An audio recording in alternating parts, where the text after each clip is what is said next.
sustainability, fairness, and competitiveness. The objective of this conference is to contribute to Bahrain's Vision 2030 through the sharing of knowledge and the exchange of ideas. Ahliya University would like to take this opportunity to thank all the participants in this conference for their valuable contribution to various fields of knowledge and also for enriching our understanding about sustainability and growth. And now, without further ado, I would like to invite Professor Abdullah Al-Hawaj, the founder, president, and the chairman of the Board of Trustees of Ahliya University, to please give few words on this occasion. Professor Abdullah, please take the floor.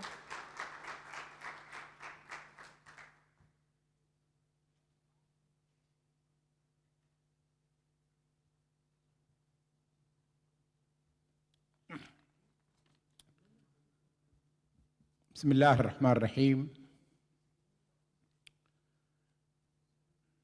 Good morning for everybody, and a warm welcome to this beautiful country and to the rising star, Ahliya University.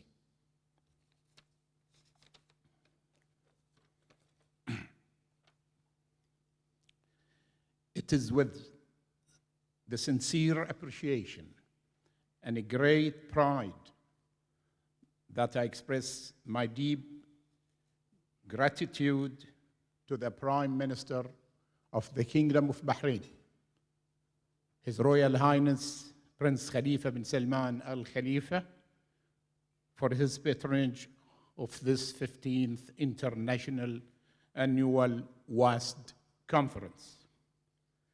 The Prime Minister, serving as a guiding light and source of inspiration in his leadership of all of us, has been always instrumental in the successful organization and execution of this important conference. And I personally want to express to the Prime Minister the extent to which we are all profoundly indebted to him for his steadfast support, as befitting the well-deserved reputation of Bahrainis for generosity. I would like to take this opportunity to welcome heartily all the participants of the conference who hail from distant climes spanning a wide range of countries around the globe. Special mention should be made with respect to our our partners at the WASD in general, who have joined with Ahliya University in holding this conference in Bahrain, and with respect to the president of WASD, our friends, Professor Allam Ahmed in particular. However, I would like to wish each and every conference participant a productive intellectual interchange and discussion with fellow colleagues in an endeavor to shed the light on this salient issue in current studies in sustainable development, investigating the theme of this conference entitled The Digital Revolution, Smart Cities and Performance Improvements Toward a Sustainable, Knowledge-Based, Inclusive Development. Such a very long title, but Professor Allam insisted in keeping it. So, as Bahrain moves to its Vision 2030, the role of knowledge management is pivotal as a mechanism to achieve a knowledge economy.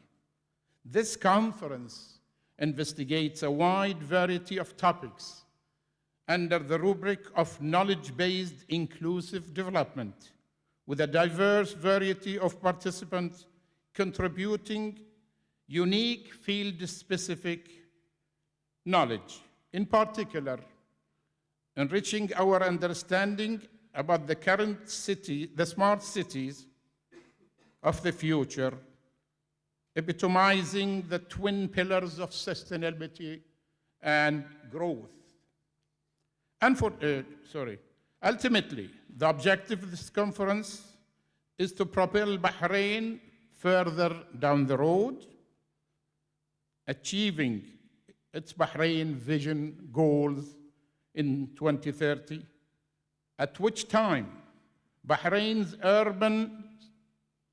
urban clusters will be transformed into, in effect, a series of interlinked smart cities. As a leading educational institution in the Kingdom of Bahrain, Ahliya University seeks as a core mission to educate the knowledge workers of the future through innovative academic offering to high academic standards, with a view to promoting the development of Bahrain on a suitable level. To this end, Ahliya University places a premium in cultivating meaningful links with a repertoire of leading international and regional institutions that contributes to the richness of our curricula in terms of both formal and informal learning. In this undertaking, we're all united. Out of this linkage has manifested this important conference. Let me once again extend in conclusion my heartfelt welcome to all the participants of this 15th annual WASD conference as we commence this valuable endeavor. Thank you very much.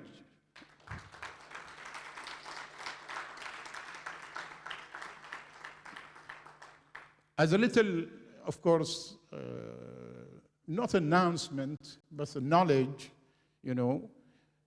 we had little delays, which we are very sorry for, because we want to make sure that the coverage is streamed. And we take this opportunity, to assure every one of you, we have also very small change of the programs, So we have two openings. The conference starts today, and another official opening will be tomorrow at the same time. And I'm hoping that but I would like to assure you that you are hosted by, and I'm very proud to say that, one of the most warm-hearted and welcoming people in the globe. Bahrain, although a small country with limited numbers of people, but the ambitions are really big. And I really take this opportunity to thank Professor Allam Ahmed and all his colleagues, of course, in WASD. This is the second conference to be held in Bahrain. The first was in 2009, and both were under the patronage of His Royal Highness, the Prime Minister. So I take this opportunity to welcome again every one of you, wishing them 3 very useful and inshallah interesting and beautiful days, inshallah. Thank you very much. Thank you indeed. Thank you.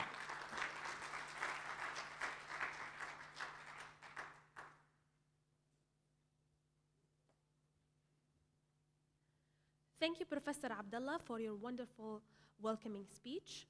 And now I would like to invite Professor Allam Ahmed, the President of the World Association for Sustainable Development and Director of the Middle Eastern Knowledge Economy Institute, to give few words on this occasion. Professor Allam, please take the floor.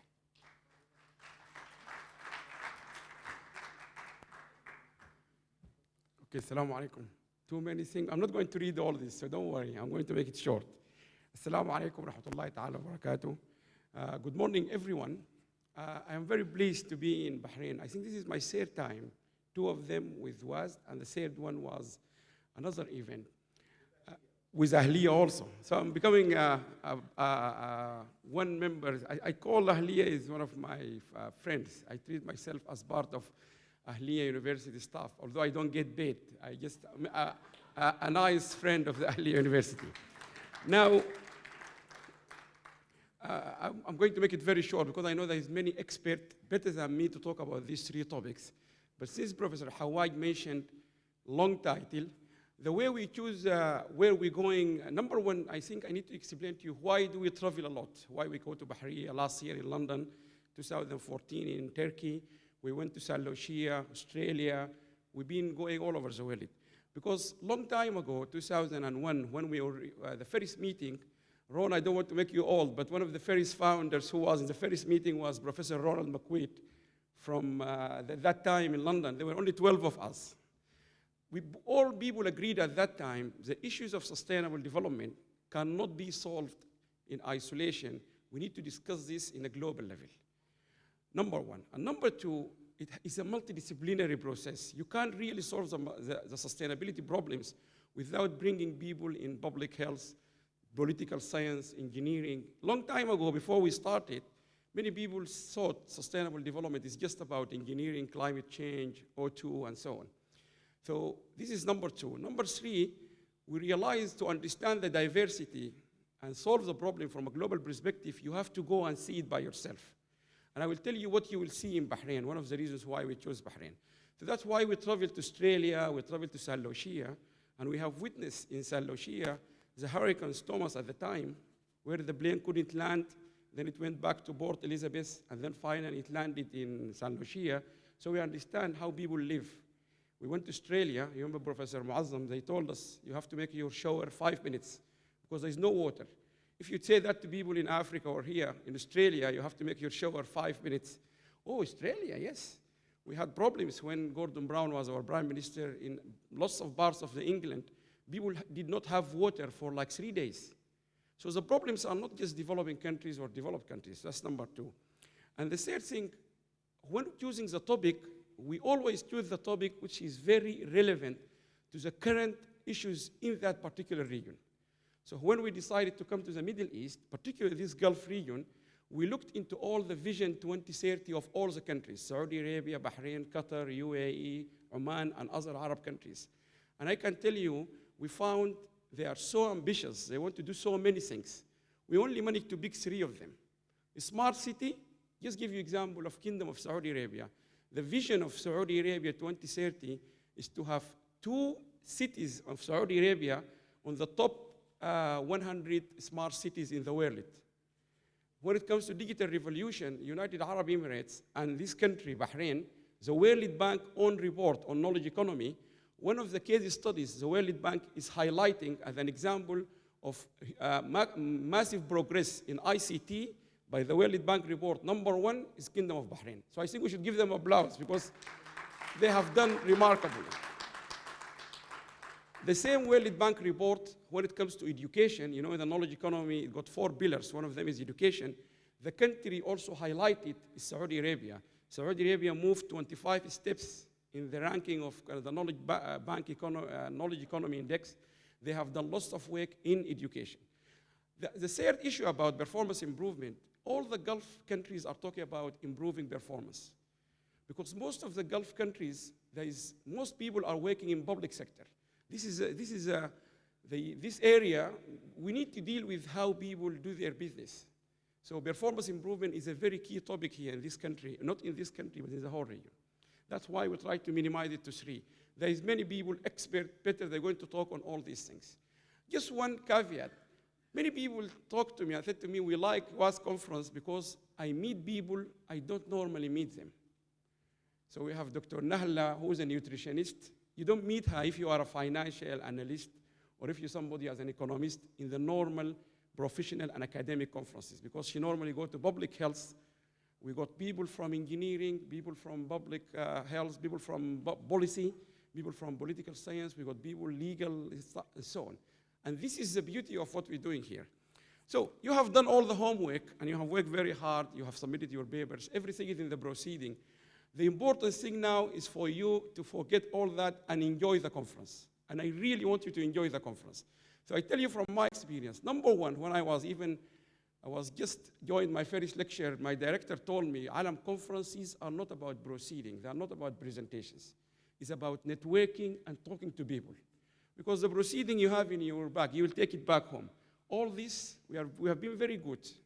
We have one of the videos being downloaded 38,000. We will record everything, it will be live. But meeting people, talking to people is a critical thing you need to take from here. And my measurement of talking to people, how many business cards they've flown with you from wherever you came and how much you retain back with them. If you don't run out of your business cards, you haven't done your good job. So you have to go empty with business cards. And the other thing which I found it very interesting, different culture. People, they don't just hand on their business cards. They say to me, Alam, I need to know him. I sit down with him on dinner. The business card is to start knowing him. So the first time, just pass on your business card. You don't need to sit down for lunch so you start feeling comfortable. He's not going to take your business card and steal your account from the bank. So please make sure you share this one.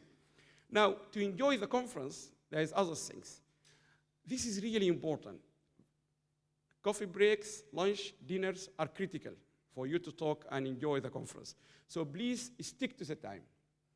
And I urge all the conference track chairs and session chairs to be as harsh as possible with the participants. Because we had incidents before, speaker started speaking. Then the chair hand over 3 minutes, and he was talking. 2 minutes, he was talking. 1 minute, he was talking.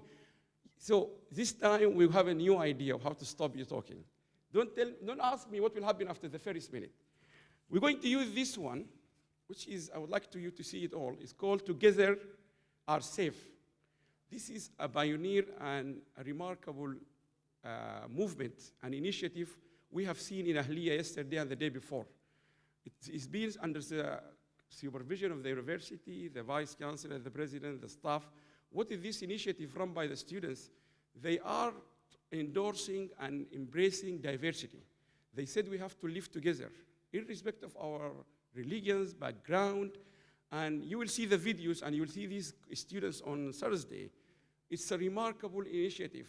So they said, they are telling us we have to, in order for us to live together safe, we have to respect each other. And one part for us to live safe in this conference, you have to finish on time. So the chairs, they will have this. 3 minutes, he will show you this one. In 1 minute, he will show it again, but don't ask me what he will show you after the 1 minute.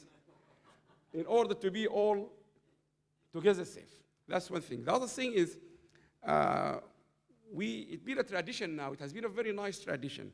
We try to reward people, those particularly who work very hard in doing their work, in giving them the best paper presented during the conference. And this the quality of this, when you take it or you hold this award, when you go back to your institution or in your personal profile, you have been evaluated by people not just from your discipline, but from other disciplines. So if you are an economist, who is going to evaluate you? All these people here in this crowd. Some of them are public health, some are engineers. So you should feel very proud when you've been nominated as the best paper presented in the conference. It's open to anyone presenter except the keynote speakers. Because the keynote speakers already had the privilege of having 25 minutes. So we have to be fair. But it's open to anyone. The way it's run, you will have this to evaluate the best paper. Every session, you will have one of these. And the chair of the session, they have the role to evaluate it. And at the end of the conference, we will announce it. And to show you how fair and this prize is, you can see it is here. This is what you get. You can see it's already been signed, but there is no name. We will write the name here when we know who is the winner of this one. And if you need to know what you have to do in order to earn it, you have two winners here. Professor Ronald McQuaid was the winner in 2014. Dr. Nahla was the winner in 2015. So you can take some tips from them. Ron is not competing, but Nahla is competing because Ron is a keynote speaker. So you can take some tips how to get this one. It's really good because you can actually say, I have been awarded this by all people in the conference. I will stop here. Hussein and all the staff, they will give you all the details about what we are doing the afternoon, where we're going tomorrow. And please, if you are not in this WhatsApp group, make sure you can join quickly because it will help us to communicate with people. We're going now, the bus is ready, we're going for lunch, whatever it is. It's very useful. It helped many people in the airport yesterday and the night before. And all I urge you, if we say we meet here at 3:30, please be down at 3:30. Now, I would like to do the final thing, but the important thing. There is many people who have worked very hard on doing this conference. Let me start the usual and unusual by thanking all of them, but I will not going to mention all the names, but the Ahliya team, starting from Professor Al-Hawaj, Professor Al-Ali, the president, Professor Shawqi, Professor Amir, Shawqi, all of them. But I think all of you have been so much emotionally associated with that gentleman. Where is he? Hussein. He is Hussein. Can you, Hussein, stand up so they can give you a big applause, please? Hussein, and thanks God, he doesn't sleep. I have never seen somebody doesn't sleep. He doesn't sleep. So all 2 o'clock, 3 o'clock, and so please, can you give a big applause for the whole Ahliya team and those who are outside, those who are doing the streaming, everyone. These things is so difficult, you know, this camera and these people, there's a massive team in the buildings, and also the people in London who have, not in London, in the UK, who have done the proceeding, Janet French, Patricia got exam, so she couldn't come. Joseph, where is Joseph? He's doing lots of recording. He's here. You have to listen to him to get a very good video. And we have webmaster Richard, he's in London. You don't see him, you see Alan, but he's in the back end. He's the one who's doing all this hard work. And this is a problem. Those who do the hard work, normally we don't see them, but we always reward them. I wish you a very happy, enjoyable conference. And one thing to say about Bahrain, I agree totally with Professor Hawaj. This is a country which you can see how people can live together. Sunnis, Shias, Muslim, non-Muslim, Christians, I have seen that. And this is the beauty of this country, where you can actually see how people actually seriously live together safe. So try to see how they're doing it and see how they are actually embracing each other. It's a great example, actually, worldwide. Bahrain is being known for that. So enjoy the conference. I wish you the best and have a lovely conference. Thank you very much.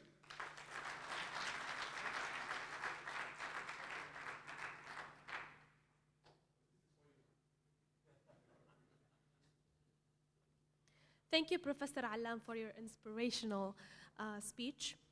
And now I would like to call the panel of the first session, Professor Zahir Irani, the Dean of the Faculty Management and Law, and Dr. Thaira Shirawi, President Assistant for Marketing, Media, and Public Relation, to please take the stage to chair the session. I would also like to call our first keynote speaker, Ms. Samia Melhem, the Lead Policy Specialist, Transport and ICT, Global Lead of Digital Development Community and Practice, to please take the floor.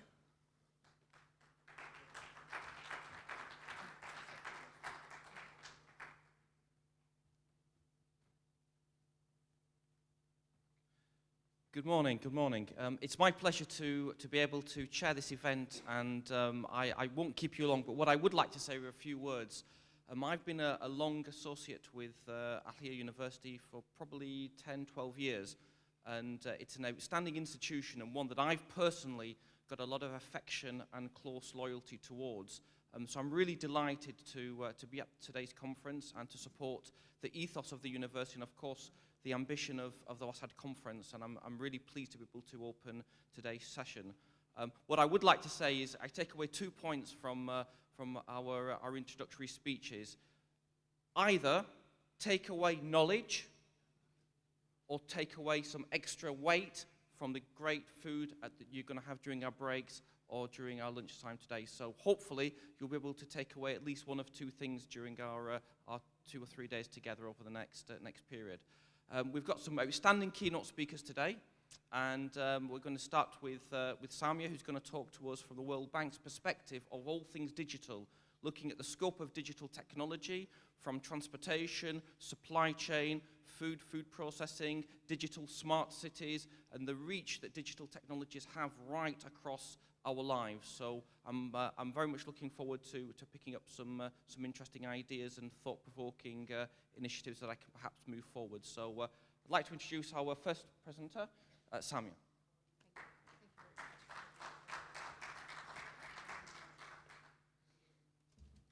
Thank you very much. Good morning. Sabah al-khair, everyone. I'm extremely happy and honored to be with you all here. It's my second time in Bahrain. The first time was 10 years ago, and it's amazing to see how your beautiful country has gotten even more beautiful with new buildings, improved education system, and as Dr. Alam said before, this incredible coexistence in peace with different parts of societies. Before I start, I want to thank the government of Bahrain for inviting the World Bank here. I want to thank Ahliya University, and specifically I want to thank Dr. Abdallah for his warm hospitality and Professor Alam for inviting me. I'm here to talk to you about what the World Bank is doing in that space, in that brave new world of digital development. It's on everybody's mind. How can governments govern today in the era where social media is there, where almost everybody is on Facebook, where soon we will have robots helping in manual labor, and how to plan policies such as Vision 2040, 2050 in the most educated and kind of forward-looking way. So this is a bit what I would like to present in 15 to 20 minutes. I promise to be on time. I've always been a good student. So hopefully I don't see the third sign. So what are the trends in ICT? What is the World Bank strategy in fostering and investing in technology? What does governing in the digital age look like, specifically with a focus on our region? And how do we invest in sustainability of all these systems? And then I'm sure we will talk about collaboration as we have the question and answer. So today, as you all know, technologies are everywhere. And this is a revolution that has taken the world by storm. In the last 20 years, everything has been completely changed and revolutionized with technology, whether it's transportation, with intelligent transport system, sensors, supply chain, whether it's cities getting smarter and more connected, or using big data and analytics to forecast and predict. When we look at land, agri-tech, land management, mapping, how to use sensors to better crop management with fertilizers and pesticides, whether it's trade and commerce, whether it's health, big topic for all of us, or education, really relevant to most of you, or how to use energy more efficiently. Technology is everywhere. Before I move further, I'd just like to have a show of hand. Whom amongst our guests are from the government? Just to know, from government? Okay. From academia? Okay, okay, very good. And from private sector? Very good. We have a very good distribution, I think, in this room, and that would be useful for how I pitch this presentation. As Professor Alam said, the World Bank last year issued the World Development Report, and the topic was digital dividends. What are the dividends countries can reap from digital? And basically, it's the first time ever for the last 60 years the World Bank has been around that we focus on technology. And you can see that despite all the progress we all know, especially in this area where Bahrain, UAE, United Arab Emirates, and Qatar are really leading in terms of usage of smartphone, in terms of consumption of digital, we are still very far as a global entity in where we would like to be. Today, the internet remains available to almost half the world. The people with access to broadband access, which we're all lucky to have, are only 1.1 billion out of the 7.5, 7.2 estimated global population. Only 3.2 billion people have internet access, and this is even not high speed. and the rest do not. So in a world where, as the Kingdom of Bahrain is thinking, one of the pillars of its 2030 strategy is fairness, how can we allow a fair access to internet that is accessible and affordable to all? There is a significant gap between different countries. And here you can see the big gap between also rural and urban. Let me see if this works. Yes. Oops, sorry. Rural, urban, and the gender divide. Whereas population get more isolated and more poor, you will have a disproportionate, sorry. Okay. You will have a lot of people that will be excluded. The World Bank, as you know, is one of the big lenders. We lend to countries, and when the countries are in the lower income level, we have a series of instruments from grant to credit. Credit are loans with 0 interest rate, reimbursable 15 years down the road. And more our clients, who are typically ministers of finance, are requesting us to help invest in digital development, in investing in the ICT sector, but also in mainstreaming technology in the main sectors. And I'm going to skip this, but you can see here that more than 74% of each one of the World Bank loans have now significant ICT components. And the ones that are really leading the way are those about governance, public sector administration. How do you modernize government? They have incredible amounts of technology. Our 3 pillars in this ICT space is the, first of all, connect, because you cannot do anything if you're not connected, especially as an administration, as a government. And the more decentralized you are, the more connectivity you need so that decentralization works. The second one is transformation. How is technology helping government leapfrog? Sometimes, as you know, governments use laws and legislations that is very old. One of my clients, who used to be a French colony, they are very proud to use processes from 1904. Now, you all know 1904, everything was on paper. You had to go and get stamps for every step of the transaction. I think for all of us who are using WhatsApp, who are using social media, who are using email in our private life, such a discrepancy with government procedures based on 100-year-old laws are no longer acceptable, especially for the young people.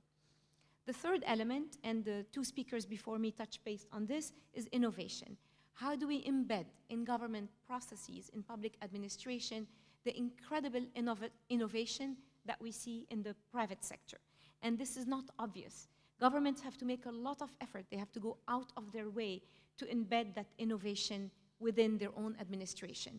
And many of them have to fight their own so that the change happens. And they have to keep fighting so the change is sustained long enough in time so people forget how it was in the old way. And how does this get funded every year with a line budget to maintain that whole change management is a big challenge for many of you. So in the last report that the World Bank wrote, which gave us a lot of publicity and spotlight actually on both the challenges and opportunity in digital transformation, what we have seen is there are huge opportunities, but also incredible risks. And governments, until now, in general, in all countries, have not been able to really leverage technology to be more effective and perform better. Because a lot of what they need to do is really not in the digital space. It's what we call the complements that are in the analog, in the non-digital space. The institutions, the structures, the processes, the culture, and the very essence that sometimes make public administration what it is. So what are the analog foundation for a digital economy? 3 big areas that dominate that framework, and I will be very happy to send you links. This is all available as PDF in many languages. The regulations, so how do we promote the entry, the competition, the competitiveness, as the speaker from Bahrain said, another one of the pillar of 2030. How to leverage skills for digital opportunities, and what is the role of universities like Ahliya and many others that are representative here. I think the speaker after me will speak more of that. And then how to transform institutions which are big and sometimes opposed to change so that they are capable and accountable to leverage technology in the digital age and use technology to deliver. And here we have ranked countries through 3 stages: emerging, transitioning, and transforming. And of course, everybody wants to get to transforming. So the key is, how do we embed in our national strategy that is maybe looking at energy or extractive or education, these core elements of that digital transformation? So what are the global findings? Citizens use e-government or digital government mostly for getting information, not transacting, because again, most of the transactions are still not reformed. They're still done the same way last century or last 2 centuries. The use of digital government is very slow because the services are not there. And lots of failures, not enough of involvement in the design of these with citizens, with civil societies. The administrative reform and the legislative change to allow for digital to happen is often lacking. And sometimes you have great successes and they're happening for 2-3 years, but they're not sustained. Or you have very good pilots that happen in a small city, but instead of reaching the other 20 cities, they just die because there's not enough budget for it. And how to also, equivalent to that, how to embed in government that culture of data, that data is important. We have data science now helping government do more predictions and analyze and help be proactive.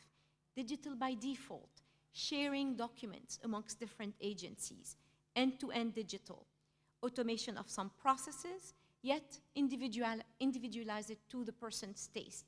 Let's say to that person who lives in that city, who is of a certain age, who is of a certain job specialty, and who would like to get information his or her way automatically sent. When you think of Amazon for government to business, how you order something, it gets to you right away. When you think of Facebook, right? Any users of Facebook here? Many people tell you, well, you know, it takes me so long to register my child. I work a lot in Africa, and it's a challenge to register a child. And then to go through all the life cycle of a citizen. Went to school, got married, had a kid, traveled, came back, unfortunately got a divorce. You know, from birth to death, the life cycle of a citizen, which are not very different for all of us, right? Somehow, around the world, to my big consternation, in the same country, you sometimes have 500 ways to register a child. And so much time and effort is spent just on agreeing on that procedure, as opposed to agreeing on something and then rolling it out and improving it as time goes by. Because this is really a practice that private sector has embraced a long time ago. You know, best of breed, best practices, and then you keep improving that process. And that's an area governments need to get to. The other area that plagues government is the fragmentation. You have oftentimes the same applications replicated in each agency, and that takes a lot of money, a lot of time, a lot of data entry, and none of these systems talk to one another. So in an ideal digital government setting, if you will, you have the basic foundation shared by all, the registries. This is the infrastructure, the security, the access, and then you have the IDs, the people, the land, the business, the assets, shared by all. So not everybody has to register again and again with different agencies. And then you have the particular specialized services for each agency, whether you're doing education and learning, healthcare, tourism, etc. But you have that foundational base that is a whole of government approach, breaking all the silos and giving each one of the government agencies a comprehensive view of its population, of its land, of its assets. And digital government has several angles, and that's why it's so difficult to realize, because we don't have a bottom line like public sector. but you have these 8 areas of focus that are so important. Obviously, for me at the top, and this is my personal opinion, it is leadership. You really need the top-down leadership to kind of force agencies and people to get out of their comfort zone and work together. And obviously, the bigger the government is, the more difficult that is. The more players are at stake, the more legacy exists. The user focus, which is oftentimes why things fail. Talk to the users. Is this what they want? Talk to the students. Talk to the women. What service do they need before we start pushing what we think they need? The process, we talked about this. How do you review the process? How do we gather the data and look at usage? Who's using it? Who's giving feedback? What are we doing with that feedback? Sharing that common data across different agencies through, most of the time, policy and legislation. Like, you know, many governments are issuing acts about sharing data. It's no longer optional. All agencies have to share data. Or how to publish data. Open standards, open data for some governments, so that that data is reused by the private sector and creating more opportunities. Infrastructure, obviously, and more focus on security, as we all know. With all that data comes the menace and the threat of bad people hacking. How do we ensure, even though we have all that data and it's open, that people are secure and there is privacy? And obviously, the capabilities to manage all that. I give some example of projects the World Bank have financed, which we're very proud of. These are our biggest success, and it's not because we finance them, but it's because through that financing, we have a window for the agencies from 5 to 8 years. The project I mentioned here in Kenya was almost 10 years old, and government agencies need that time frame to transform. It's not like the private sector. Anything below 5 years that I have seen has been a very nice pilot, but then disappeared. And so through the projects in these countries, we have helped push for capacity building, so the civil servants are trained, and they are actually the biggest champion. Once they understand how technology will change their job, they actually enjoy it, instead of seeing it as a threat, but they need to go to training. They need to understand the long-term implications. I will not focus enough on strategic communications for both government, citizen, and private sector. And I think here in Bahrain, I have seen very good example in UAE of really good forward-looking communications to inform what are we doing under that smart city program, how will that impact you, etc. Mexico is a project I want to mention because it's one of the very few projects where the World Bank actually invested with the government on skills. More than 40,000 young developers were trained and accredited on skills like programming, Java, database, certification, etc. And that is, of course, with the eye on job creation and exports of ICT.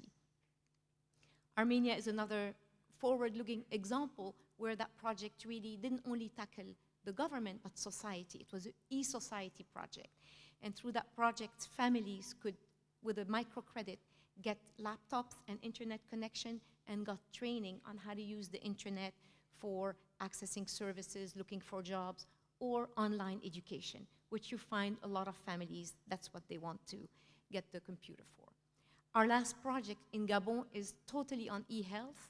How do you modernize public health delivery and use laptops and tablets for the frontline workers, the nurses, going around health and clinics so that they can better report on the patients, better restock for drugs and medicine, and report on results. Lots of very good stories on digital government platforms. And again, they are all enabled today with access. You've seen the first slide. Almost everybody has a mobile phone. How do we create these mobile apps, not just for sports and entertainment, but to tap on government services, to tap on specific e-learning, or to ask questions from public health officials? So really, mobile app for public service delivery is an area that I can't stress enough. Innovation is needed. And this is where we need to embed in public agencies the innovators from the public sector who are mindful of not only profit, but sustainable development. The priorities differ for each government.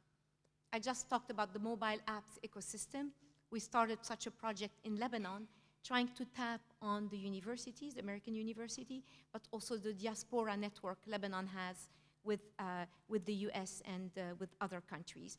And we're really trying to see how it works to bring in a country people who have done it elsewhere in the private sector and help government. Again, life cycle management is a must for all governments, really rethinking the registration of citizens from birth to death and how to improve that fast, especially with the young people who get a bit impatient sitting in offices and filling forms. Smart city applications, one of the biggest and fastest moving demand that we are seeing. And I just give you a small summary from Vietnam, where we had 3 cities come up with a smart city strategy and plan. Each one did it on its own. One did it perfect, the other one not that great, and one was in the middle. You can guess the one that did it perfect had the most tourists and was really a hub for foreigners to come and visit. The others were maybe not that popular with foreigners. But when you're working on smart cities, work on a bigger plan for all the cities. Even though each city may have something that is particular to it, a bigger picture for all smart cities so it's easier to roll out. And of course, the very obvious, to me, what is a quick win is e-learning, digitizing the content, especially for the Arab region where we need a lot of content. Sharing it across countries is so needed, useful, and a quick win. So this is it for now, and I look forward to hearing from you on the question and answer. Thank you very much.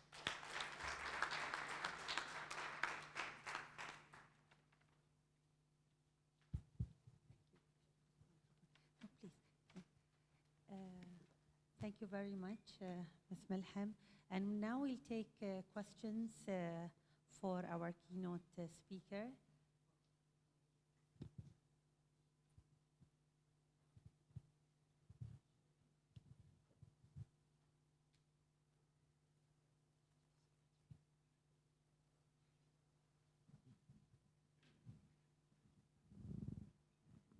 Okay, Assalamu alaikum warahmatullahi wabarakatuh. My name is Sadiq Musa. I'm from Multimedia University in Malaysia.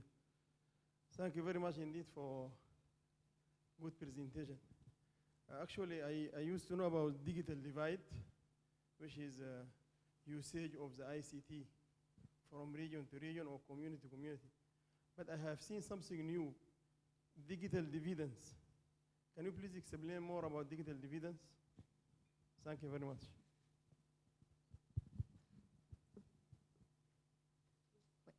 Thank you very much. This is an excellent question. The digital dividend in this report is really all these services and wealth that didn't exist before digital. So it's things, for instance, the contribution of the ICT sector to the GDP of a country, which we are starting to calculate. It is the amount of innovation that is created within a country, really measured by the ICT industry. And I think the last October, there was a very good report from McKinsey on the Arab world, and it ranked all the countries. I think Bahrain, Qatar, and UAE came first, but it's really how is digital innovation existing in each country, how many entrepreneurs, how many new companies. It's a bit borrowing from the Knowledge Economy Index that Professor Allam talked about, how many patents are provided. And it also looks at digital in each sector, how much new stuff is happening, let's say, on transport, because of intelligent transport system, how much in health because of digital health. So it really tries to measure all this extra wealth and services and opportunities that now exist because of digital. Assalamu alaikum. Thank you for your beautiful presentation. Najat Wahliga, I'm the IEEE Women in Engineering, Saudi Arabia Section East. My interests really focus on countries like in Africa where they don't have even electricity or internet. Networking is important and connectivity is important. In the past, MIT and Harvard have worked on $100 computers. Are you supporting such projects? And could you please give me some statistics? Because it's important to really bring technology everywhere, even in place where they don't have electricity or money to really afford even a computer? Thank you very much. This is an excellent question. Thank you for it. And I think IEEE is doing a lot. We have collaborated together on a lot of knowledge sharing events. Yes, IEEE is actually a big member of the Global Connect initiative. And this initiative started 2 years ago. And basically the objective is to bring in 1.5 billion more people to the internet by 2020. So the clock is ticking, right? But there is a lot of alliance later on from it. So we see a lot of investments in last mile. And we are seeing in Africa a lot of efforts to push us, donors and government, to be smarter about it. Like, for instance, dig once policy. When you're digging for a road, where you're digging for electricity, why are you not also putting a pipe with fiber in it? So that you save 95% of the cost later, it's better for the environment, etc. We are seeing a lot of that. The example you mentioned around cost of device is still unfortunately very present. In a lot of our projects, I worked on a project in Rwanda, we worked with MIT on the 1 laptop per child. In some projects where we are investing with governments are free to use that particular investment towards access. And they do it either through universities or through creating common access centers, buying themselves the laptop, the servers, and trying to have digital libraries and training. And I think these efforts are those that will allow in a very poor, very remote area. The energy is a big issue. And we keep buying generators, but we are seeing more and more innovative use of solar, like, on rooftops, having solar cells, training people. It's not as big as we'd like it to see, but it's getting there. And I think by saying that and asking these questions and pushing for it, there will be more investment and sustainability in it. Thank you.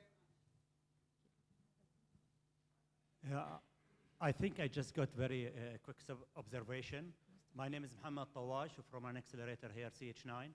And it regards to one of your subsidiary of the World Bank. The World Bank actually becomes a necessity in what we do right now, but we do not have an access to it because we come from the private sector rather than the government.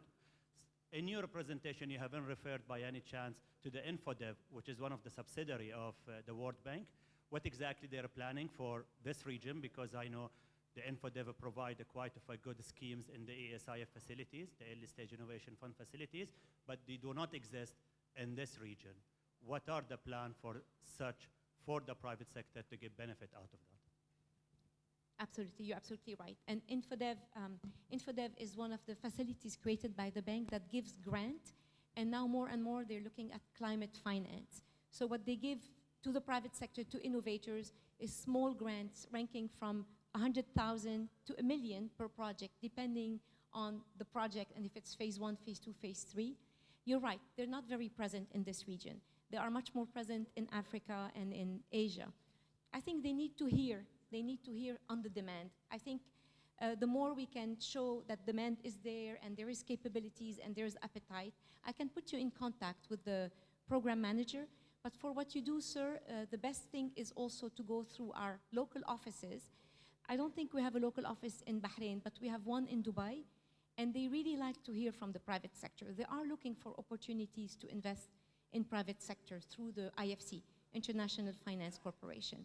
So hopefully after that, if you'd like, we can exchange contacts. Thank you. We'll take one more question here in the front. And sorry, our apologies for not being able to take more. It's just for the time. So one more questions, and then we'll call our next keynote speaker. Please. Thanks, Samia, for a very informative presentation. As you know, I work for one of the UN agencies that's focused on investment in rural development. I just wanted two things. My name is Helen Gelman, and I work at the International Fund for Agricultural Development based in Rome. Just two quick things. The 2 billion people that you mentioned without internet access, I'm wondering if you have disaggregated that between urban and rural areas, what proportion of that 2 billion are in rural areas? And the second question, also related to that, Just for example, you mentioned the one laptop per child initiative in Rwanda, and we were also talking before about use of digital technologies along value chains. For example, what I'm wondering is, you know, when we're talking about rural areas, it's not only about lack of electricity, it's also about lack of services. For example, if a laptop breaks down, there's no one to fix it, just considering that. So I'm wondering if you could comment on, as you've seen the spread of digital technologies in rural areas, are you also seeing an associated increase in, you know, in terms of private sector development to meet that need for support services? Thank you very much, Helen. This is an excellent question. And in fact, in my experience, and I've been in that space for 15 years at least, sustainability is impossible without private sector. Because all the projects that I have seen being financed by the World Bank, the only ones that are still existing are the ones where private sector picked up. So the example I gave on rural telecenters, almost all that haven't later on been managed by a private operator or through a PPP, they have disappeared. And the computers are, you know, no longer usable or succumb to viruses or, you know, sad stories. So there is a way to create new jobs also in the rural areas and keep people in the rural area and keep them happier there and making more money if they get access to services and to information. Because most of them are migrating to the cities because there's no jobs, there's no information. So if you manage to bring to them the information, they will create an ecosystem of jobs. I'm working now on Burkina Faso, and it's like the 6th poorest country.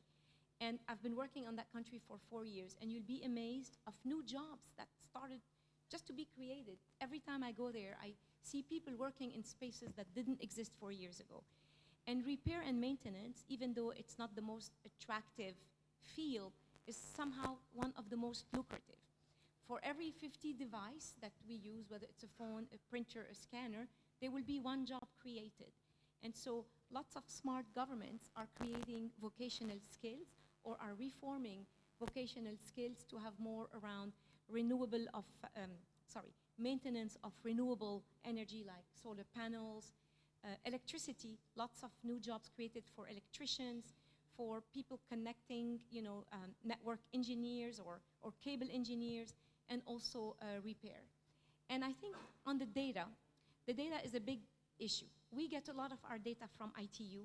There are so many companies and agencies that collect data, but there is not a comprehensive rural-urban data map, if you will.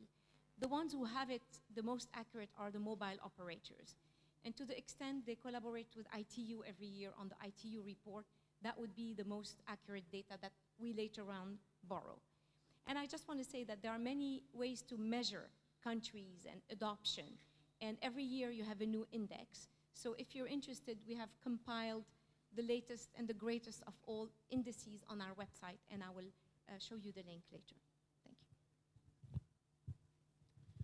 Thank you. So I'd like to bring this keynote session to an end now. I'm sure you'll all agree that we've had some very thought-provoking insights into digital, and I think you'd also agree that digital technologies are here to stay. I think one of the challenges that universities, and I'll make reference to the university sector as an academic, I think one of the challenges we have is actually to make sure that the students that we work with and the graduates that we develop, actually that we develop them with the attributes that they need to work in industries that don't actually yet exist. And I think that's one of the big challenges that we have, is to make sure that the graduate attributes, their approach to work ethic, the skills, the knowledge that they gain, all are essential building blocks to support the economic growth of the future in industries and in jobs that, as I said, don't exist. So please do join me in thanking Samia for an outstanding presentation and some really interesting, thought-provoking questions.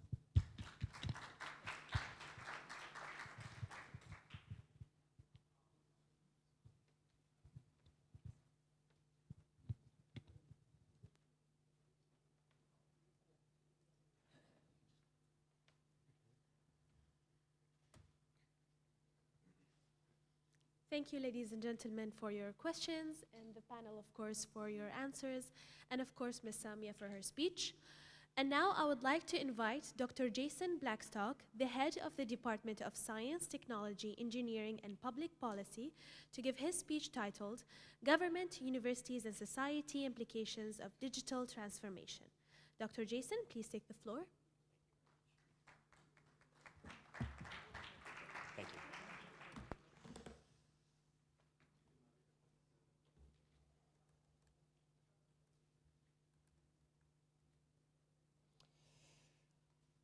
Your Excellencies, honored chairs, Professor Alam, friends, colleagues, good morning. Salam alaikum.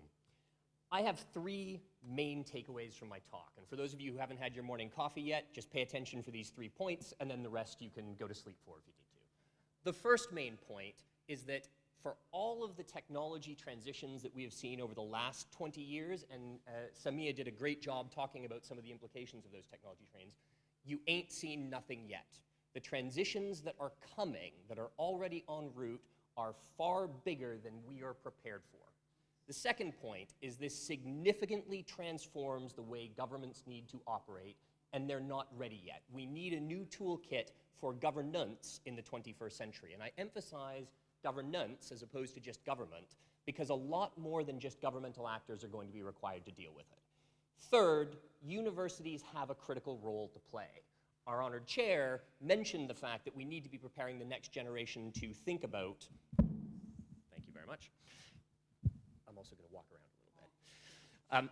We need to be thinking about not only the skill sets that the next generation of students need to have in order to engage the new jobs and the new careers, but we need to rethink the role of the university within society as an agora, a place to bring together conversations about what these transitions mean. So those are my three main takeaways. I'm now going to go through them in a little more detail. Now, let me start see if I can get this out. Let me start with the trends in technology. So I'm a physicist by training, and I started my career in Silicon Valley working on quantum computing, molecular scale electronics, some of the foundations of the modern technological revolution. Now, that was a decade ago that I spent the time in Silicon Valley, and in the decade since, we have seen the foundations of a wide range of new technologies underpinning what is now being referred to by places like the World Economic Forum as the Fourth Industrial Revolution. The First Industrial Revolution was bringing together mechanization, steam power, et cetera, in order to be able to enhance the ability of human beings to turn material goods, to turn raw materials into material goods.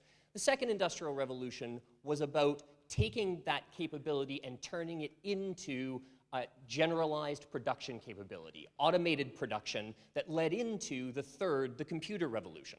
And we already begin to see some of the implications of that through what Samia talked about. But the Fourth Industrial Revolution is far more significant. It brings together things like machine learning and artificial intelligence. It brings together the Internet of Things and the connectivity with automation capability such that it can have incredibly transformative impacts on our ability to produce material goods, to have economic productivity, but without human beings involved. Now, why do I emphasize the without human beings involved? For two reasons. One, in terms of the discussion about what does the toolkit of government look like, there are a wide range of technologies that can be harnessed in order to improve the capability of governments to deliver public services, to understand the trajectory of change that is coming their way, and to be able to sense-make about the rapidly changing environment. And I'll talk a little bit about what that toolkit looks like. But secondly, and far more importantly, there is a rapid transition starting to happen to the workforces around the world. There was a McKinsey report released a couple of months ago about the potential for automation to transform existing enterprises and industries around society. And let me just read one really important statement from it.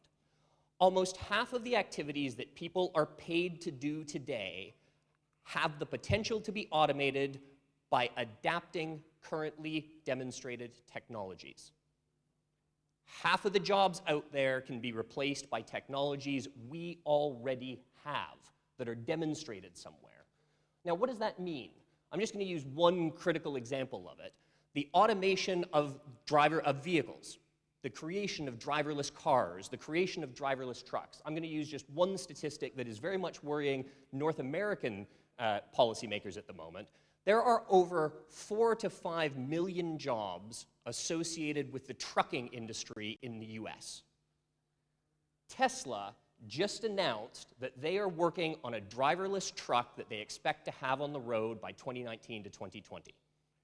Imagine replacing 5 million jobs in the US between 2020 and 2025, trucking jobs, with automated vehicles. All of the truck stops, all of the commercial enterprises that have grown around it are also implicated. What does that mean? I don't have a good answer for that. But what I do know is that these transitions are coming and we are not prepared for them. So I'm not just talking today about the impact of digital technologies on transforming the way government does existing activities that it's currently doing. There's certainly performance enhancement that's possible. There's certainly the opportunity to improve the way in which government functions. But far more importantly, government needs to start thinking about what it needs to do differently in a world where automation replaces as many jobs as it has the potential to. Half of the jobs with existing technologies, and I haven't even started talking about quantum computing and the potential for artificial intelligence linked with quantum computing to be able to, for example, replace lawyers. Now, some of us may think that's a good thing, but there are limitations to what that means in terms of the economic workforce, in terms of what that means for the future of jobs and productivity. So, what does this mean when we start to think about government and the government toolkit in the 21st century? There are certainly skill sets that need to be developed and new capabilities that these automated technologies, that machine learning, artificial intelligence, automation bring to bear within government. I could talk for hours about this as a technologist, but I'm just going to focus on a few. The first is data science for public policy. The capability of machine learning, the capability of the big data revolution that is being brought about by the Internet of Things can transform the way governments are taking in data. Samia talked very eloquently about some of the projects that are designed to help governments develop their capability to do this sort of analysis. However, we need to be preparing a new generation of technical scholars, computer scientists, with an understanding of what these public policy challenges look like, how they bring to bear the data analytic capability and the sensing capability we now have on public challenges. The big data revolution that we often talk about is driven primarily by the data that is available from the private sector. In 1990, 10% of the data around the world was owned by the private sector, 90% of it was government generated. Today, that is reversed. More than 95% of the data is now owned by the private sector. And being able to analyze that data does give insights into market trends, does give insights into consumer behaviors, but if we're talking about addressing sustainable development goals, if we're talking about addressing energy use, if we're talking about addressing literacy and poverty, is what we really need private sector market data? There's a whole range of conversations that need to emerge and evolve around the types of data that governments and society and the public sector can begin to collect in order to begin to address these types of issues. The second one, evidence-based policymaking, science advice for government. The OECD is having a conference in a month and a half specifically focused on evidence-based policymaking and the decision-making processes that governments use in order to process all of these tremendous changes that are going on around. Science advisory systems are being created in governments around the world. The International Network of Science Advice has been launched within the last 2 years to help prepare scientists and engineers to advise governments on these trends that we're seeing. But this is a relatively new area. This isn't something in a university setting that we train our young scientists and engineers to think about and understand how policies are made, how their knowledge is relevant for policymaking. And I'll return back to that because we need to be rethinking the way in which we prepare the innovation culture around technology development. Key aspects that these capabilities lead towards: adaptive government, adaptive policymaking. The ability, that governments do not have the ability to predict the types of technologies that are coming down the pipeline. What they do have the ability to develop are foresight, horizon scanning, and futures capabilities. And this is another area where the OECD has launched and driven a significant amount of understanding of what types of methods are required to look at these technology trends and think about how to put in place adaptive and adaptable policy frameworks to think about how they see these trends coming, but do not lock themselves into 1900s type technologies that unfortunately will not address the types of societal issues that we've seen. So finally, let me turn to what this means for the role of the university. In a world where government and societal challenges require a more adaptable, more flexible approach to dealing with the impacts of technology on society, we need to have universities that are not just thinking about the skills of the 20-year-olds and 25-year-olds that are going through. I studied quantum physics. I worked in Silicon Valley for 10 years, but now that I'm 10 years out of Silicon Valley, I am out of date on the technologies and the technology trends that are going on there today. If I want to continue to understand the cutting edge, I need to continue to go back to those technology environments and have conversations about what's coming down the pipe and what the implications are for society. Universities need to be rethinking not just what we train the 20 and 25 and 30-year-olds of today, but how we open up the conversation for lifelong learning. Professional and executive education is just the tip of the spear in these types of conversations. We need a significant rethink on the way in which we create an ongoing discussion between societal actors, between the individuals who are going through these education, such that we create a true agora that can have conversations about these challenges. Let me give you just 2 examples from the department that I built at UCL. So I went to UCL 4 years ago to set up this new department, Science, Tech, Engineering, and Public Policy. And at the time, there were only 2 of us. 4 years later, I have over 70 staff in the department. We have 1,200 students a year, and we cannot possibly keep up with the demand that we are facing from governments, from civil society organizations, from the private sector, to train individuals at this interface. Why? Well, 2 examples of programs that we have built. One is our Masters of Public Administration program. Now, this is built to train the next generation of not only civil servants and policymakers, but also scientists and engineers to come together and work on this interface of how technology is changing society and what that means for the adaptability of government. Now, you cannot do that by sitting in a classroom and lecturing at people like I'm lecturing now. The only way in which you can really have the conversations that are cutting edge and prepare people is to bring together the students in the classroom with the real world policy challenges. All of our students have to do, for more than 1/3 of their program, a real world policy project with real world policy clients. These have ranged from the parts of the World Bank to the OECD, to national governments, to community and local governments.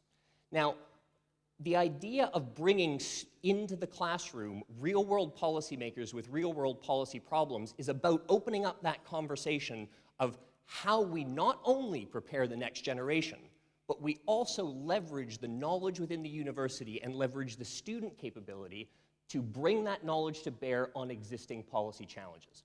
This is only one example of the types of new mechanisms we have. A second important example, we run every year a 2-week intensive program modestly entitled How to Change the World. Now, this has 700 young engineers who take part in this 2-week program, where we bring in these real-world policy makers, these real-world challenges, and lay out for the engineering students problems as simple as solve poverty for a rural community in Uganda, or solve energy for a refugee camp. And unsurprisingly, the engineers go, I don't understand. But this does 2 things, 2 very important things. The first is it exposes the engineers to an understanding that technology development isn't just about generating the new iPhone.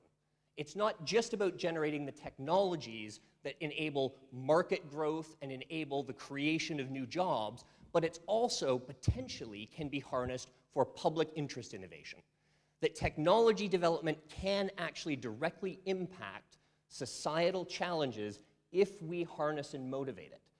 But that is not a typical part of the undergraduate engineering experience. That's not a typical part of the undergraduate science experience. In fact, it's not the typical part of most engineering career pathways. But that's the type of transition that universities need to be a part of impacting, of creating that type of change in the way young scientists and engineers as well as existing governments and civil society communities, come together around a university agora where government policymakers are there, where civil society is there, where the students are there actively mobilizing their skills to have an impact on these types of technology challenges. I started by talking about the industrial revolutions. In response to the first and second industrial revolution, governments launched a wide range of highly impactful programs for society, ranging from the creation of the modern welfare state, the ideas of retirement as an institution and social security, and most importantly, universalized education. In the 1800s, the idea of having to go through an entire career that was provided, educational career that was provided for you by the state, by government, didn't exist. We created these institutions in response to the societal changes that were being brought about by the Industrial Revolution of the time. But I challenge you to think about where equivalent significant policy shifts have been launched or are being developed in response to the Fourth Industrial Revolution. The only one that I hear being discussed significantly is universal basic income. But the big question there, where does that money come from? Where does it come from when, as of today, the 8 richest people in the world now own as much wealth as 50% of the world? How do we find those types of conversations?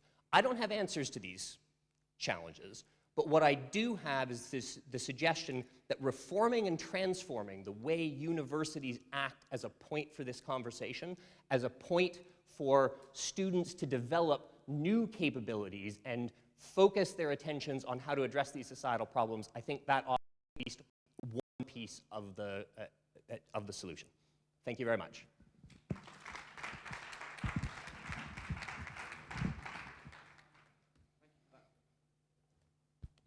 Thank you for that very thought-provoking presentation. As the chair, perhaps I can kick off with a question. As an academic to an academic, might our industry change so much so that actually there's no need for academics? Short answer is yes. But I think the answer is slightly more complex than that, in the sense that the concept of, I often tell this joke when I sit down with colleagues in academia, there's only 2 institutions in Europe that have not changed significantly in 800 years. The first is the Roman Catholic Church, and the second is academia. They both have the same model that they were operating on roughly 800 years ago. Arguably, the church is now going through adaptation. Now, I tell it as a joke, and most academics in the room go, hang on, hang on, hang on. But we do have an environment where the core mode of academic operation is still focused around research. And it's focused around the model of research where the individual academic goes into the lab and investigates whatever is on their mind that doesn't necessarily connect to society.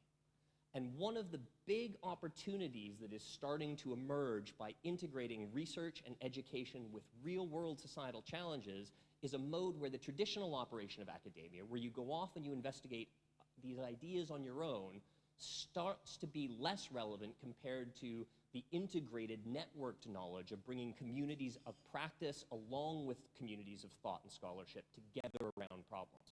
So I think you still need academics, but you need a mode of academia and a mode of practice that isn't about isolating individual scholars, but rather bringing together communities of practice. And in those worlds, academics are critical as the knowledge brokers, as the facilitators of that conversation. But that requires a new skill set. It requires an enhancement.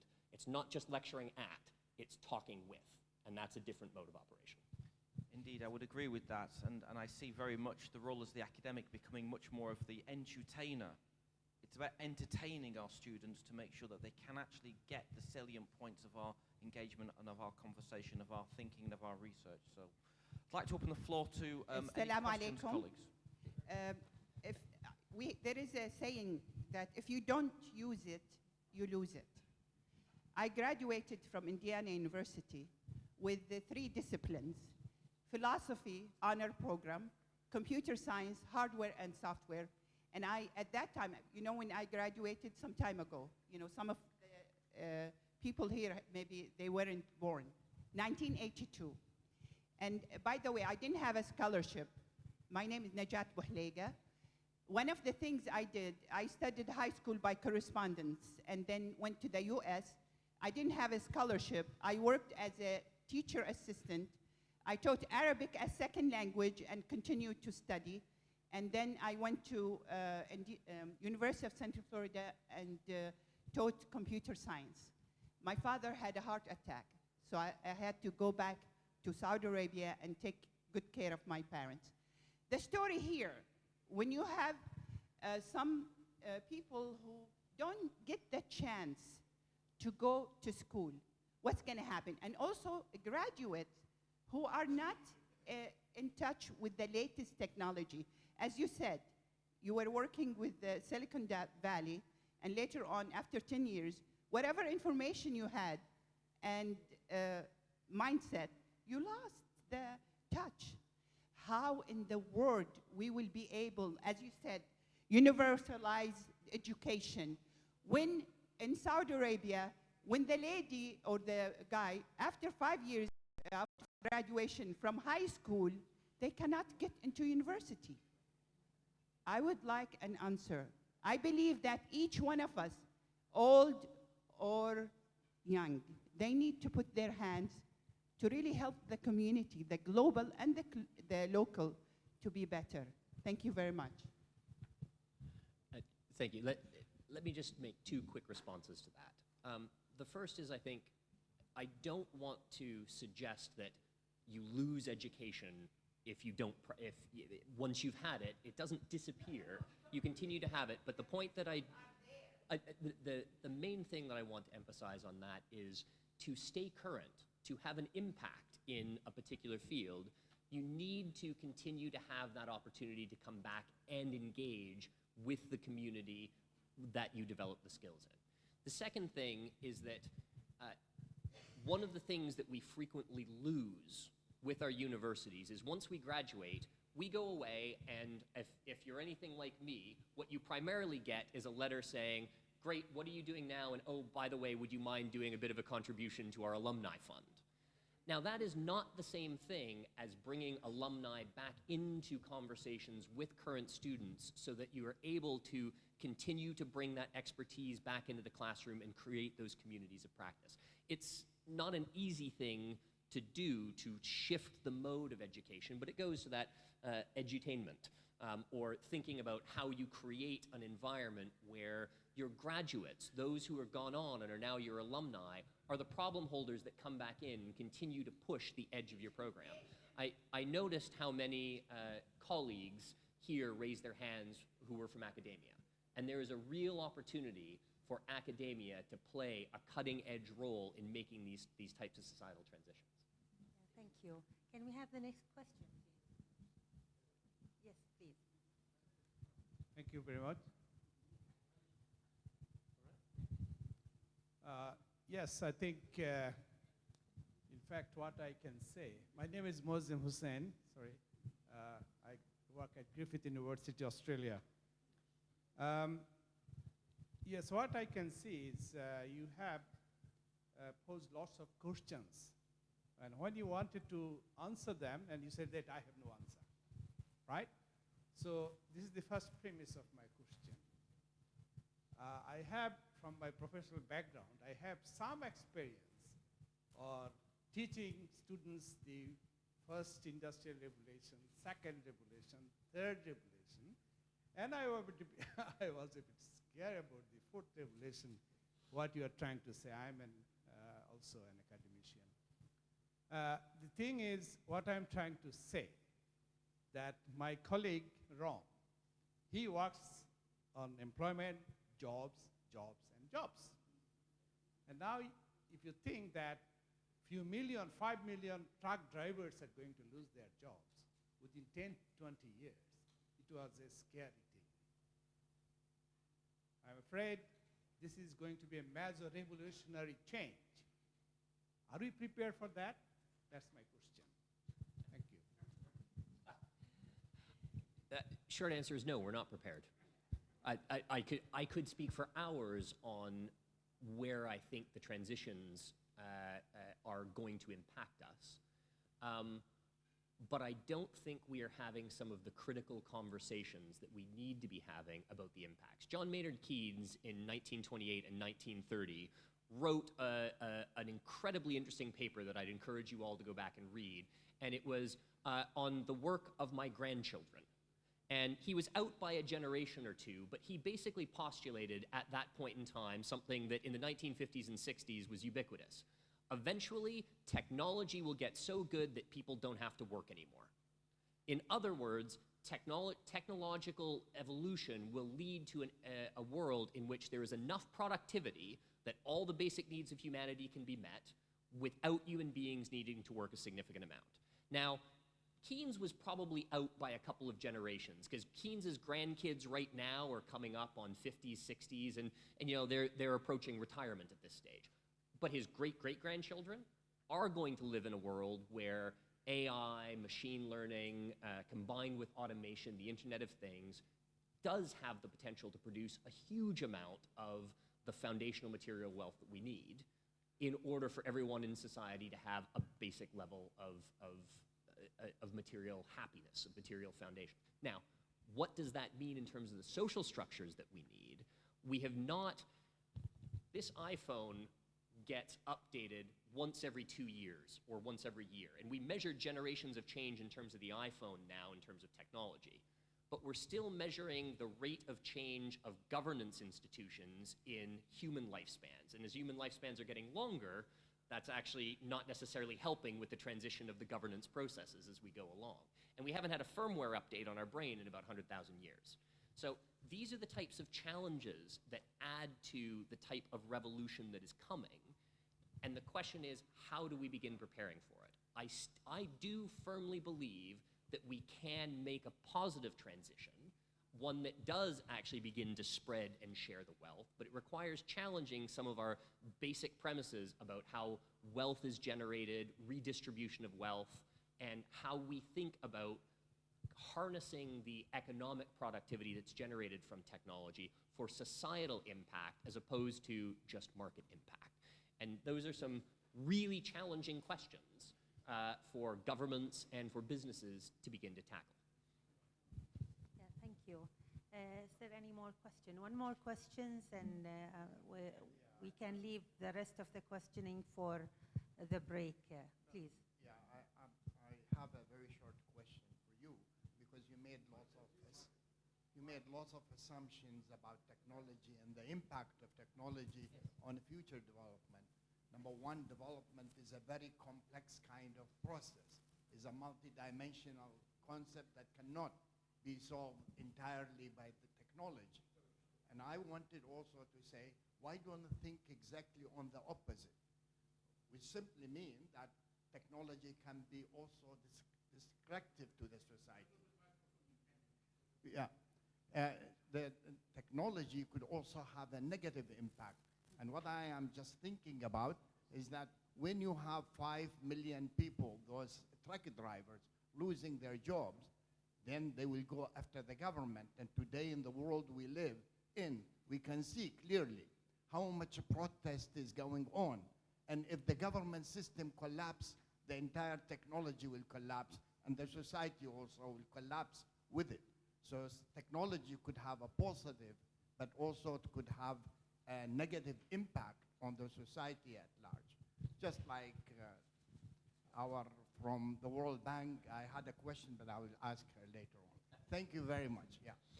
So I completely agree. And if anyone had the impression that I believe technology solves all problems, then forgive me.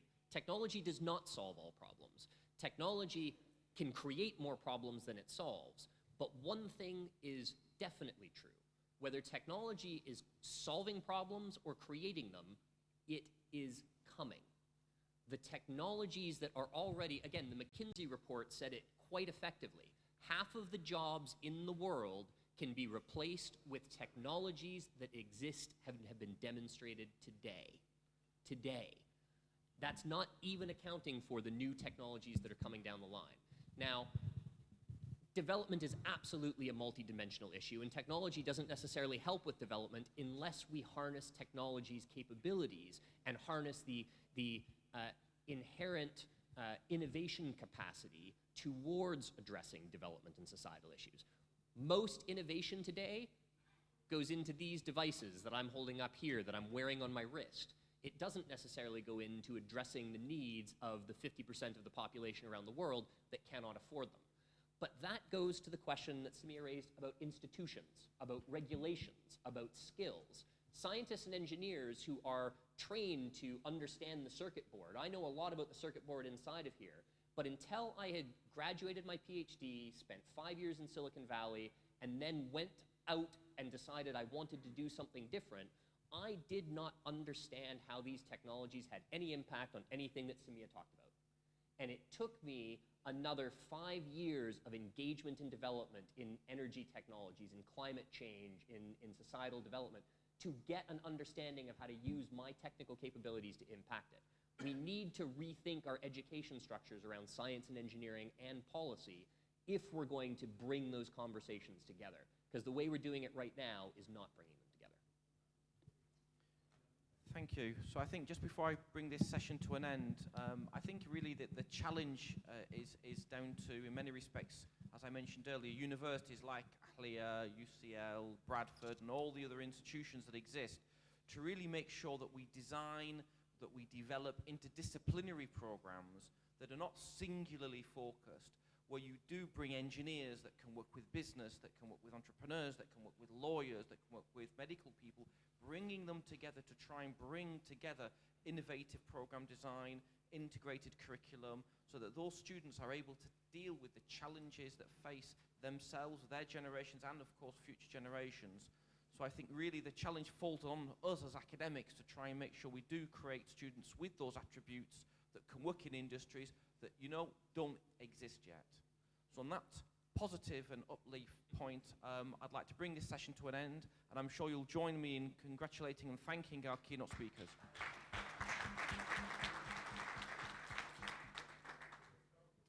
Thank you. This session's now closed.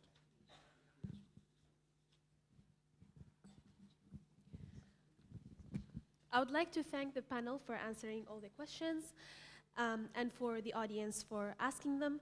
And now I would like to call Professor Abdullah Al-Hawaj, Professor Mansour Al-Ali, and Professor Allam to present a token of appreciation for our keynote speakers.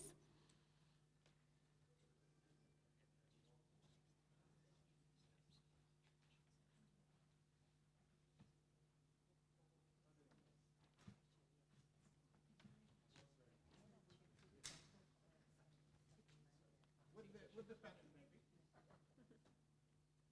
Because we're today we're going to feel traveling.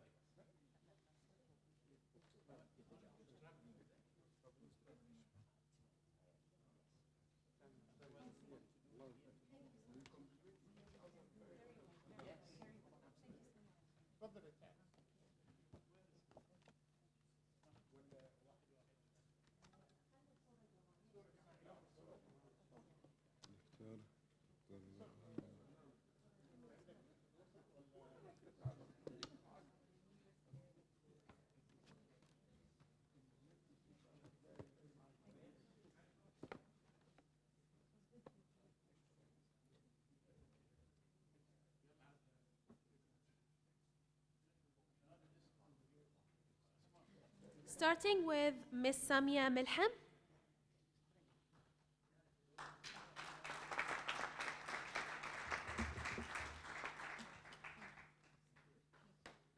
And Dr. Jason Blackstock.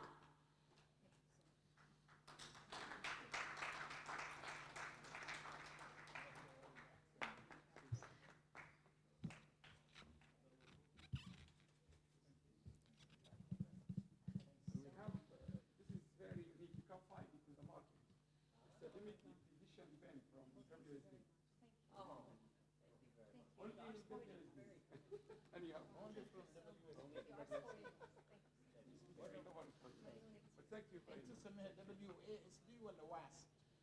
WASD. Another photo, please.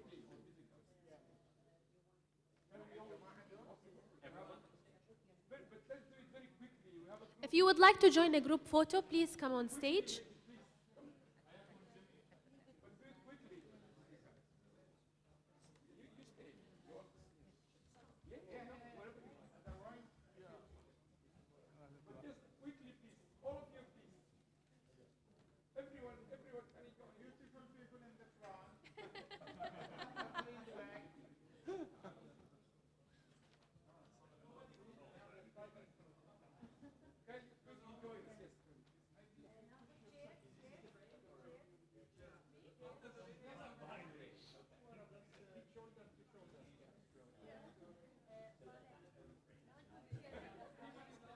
This is out of the frame.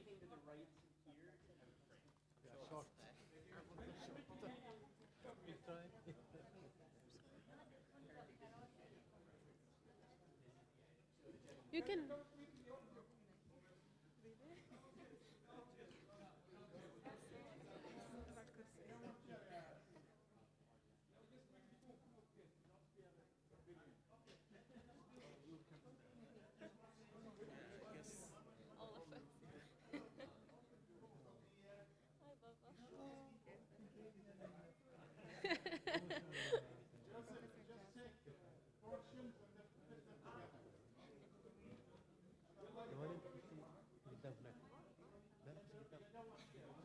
ايه ما راح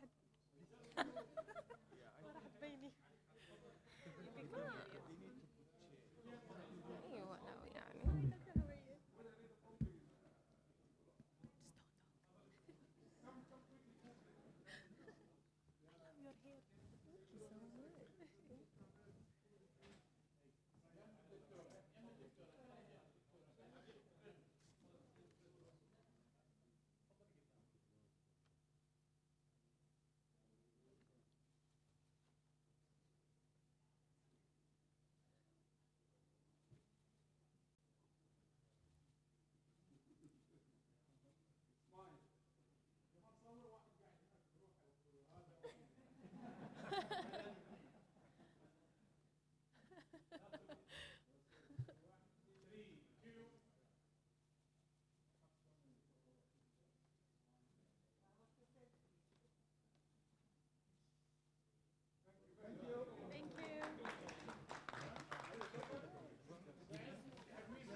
Thank you, ladies and gentlemen, and now we'll take a 15 minutes break.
presentation here, make sure.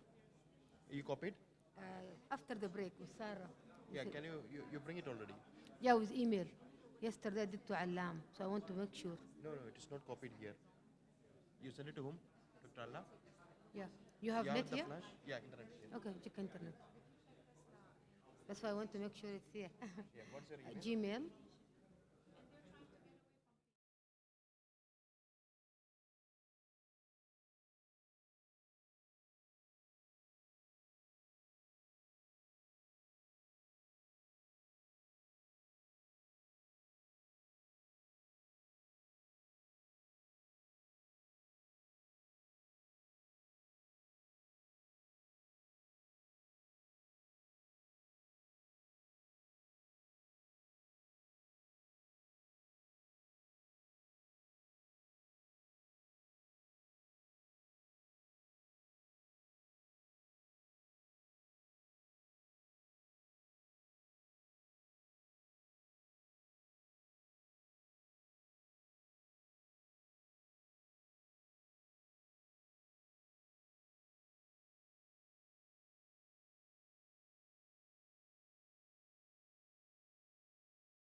Okay, welcome everybody, welcome colleagues. Assalamu alaikum to everyone.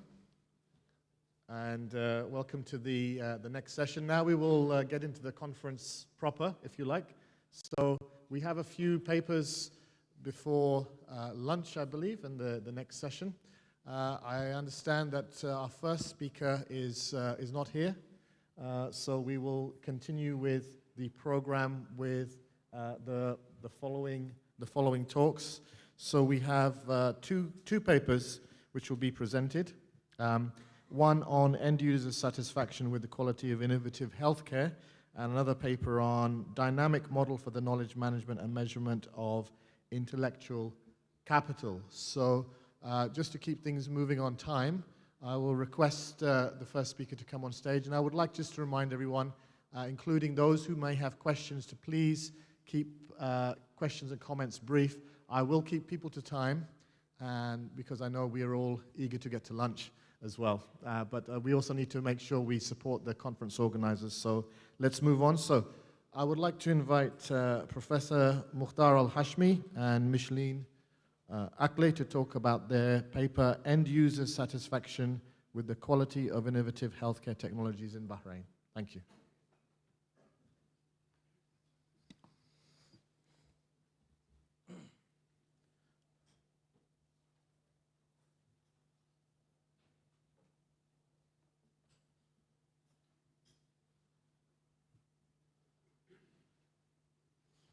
Thank you. Good morning, everybody. My name is Professor Mukhtar Al-Hashmi, and this paper is me and one of my students, Miss Michelin. Miss Michelin, she apologized for coming because she's at work. So I will deliver the talk on her behalf also. The talk is about the end user satisfactions in healthcare, innovative technology. We are looking at the case of Bahrain with respect to the hospital information system. As you know, healthcare and technology has impacted our life in all its aspects, and healthcare is one of the areas has been impacted. We're looking at the hospital information system, and hospital information system is one of those innovative technology that has revolutionized the healthcare model.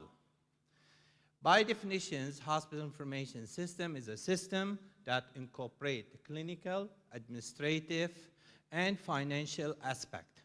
It leads the healthcare authority to produce data for the decision-making and healthcare quality. In Bahrain, we have different experience of healthcare information system. First, it started in 1994 by the development of AlCare. It has the privilege that I am one of those guys who have developed the system, and it is in-house system and is still functional. This system has been developed in the military, and then it's been transformed to King Hamad Hospital, where also we have another experience by adopting a Spanish system called ANDRA, and that is in the Ministry of Health. With respect to the healthcare private, each one of them has his own different spectrums of healthcare system. So our study is looking at how users satisfied with these systems with respect to different dimensions: system quality, information quality, and service quality. In doing so, we looking at the important that for users to use the systems, they have to be well satisfied. And once the systems has meeting the user's expectation, it's going to be very functional. It will be increasing productivity and performance. As you see, the system quality has a different domains and factors to be measured: ease of use, interface, system speed, reliability. When it's come to information, quality is information, relevance, accuracy, integrations, and timeless. When it comes to service quality, the emphasis on the measurement is the training, support, frequency, and availability of the system. As we know, hospital information system is a very costly, it costs a lot of money, and it's basically impacting the healthcare process. Therefore, there is a gap to measuring it. We conducted this study by looking at different hospitals in Bahrain to measure the user satisfactions, the end user satisfactions with respect to those three elements. Such a study will contribute to the healthcare authority and the decision makers, and to also underline the importance of the healthcare players, such as the users. There is a huge literature in this area, and I will not bother you with it, but all the literatures emphasize on the importance of user satisfactions by measuring it, looking at how the end users are perceiving each one of these factors. Upon the literature review, we have adopted the Dolan-Macklin models 2003. And this model is very widely used by different literature, and we thought to use it in order to compare. The emphasis on the model is based on system quality, information quality, and service quality. All these three factors construct will deal with and contribute to the user satisfaction quality. Upon that, the hypotheses were developed, and the hypothesis straightforward. System quality positively affect the user satisfactions. Information quality positively affect user satisfactions, and service quality positively affect the user satisfactions. When you translate these into what we call them the variables, these construct, and you demonstrating them in a questionnaire. So we looked at the 7 hospitals, which is basically the populations, reflections of private and public, and we look at the end users who are basically participated. They are physicians, nurses, healthcare administrator, pharmacists. At the same time, the sample was about 325 valid questionnaire. That we used the questionnaire adopted from previous study using Macklin models, and we analyzed the data SPSS and reliability and Krompa alpha 0.938. The hospitals that we have studied, we are not able to mention their name, but they are good reflections of the public and the private. Majority of the participants come from a public. At the same time, we have a good representation of the data. Although it's difficult to obtain all the data from some hospital because of the regulations, and you need to get approval. Majority in the finding, the majority of the finding of this study is a reflections that the majority of the participants come a female, which is a true reflections in the healthcare industry and services, and they are within the age distributions, which is again a good reflections of what's the reality. And then non-Bahrainis make about 66% of the participant, and this is again the reflections of the reality of the people who work in the healthcare. We got a good spectrums of results from physicians who participated, pharmacists, lab technicians, different kind of people. Interestingly, when we asked the users about their use of the systems, majority said that the systems has been implemented is between 1 year to 5 years. But in reality, many of the systems in this country is being implemented, the majority, especially in a private hospital, within that range of 1 to 5.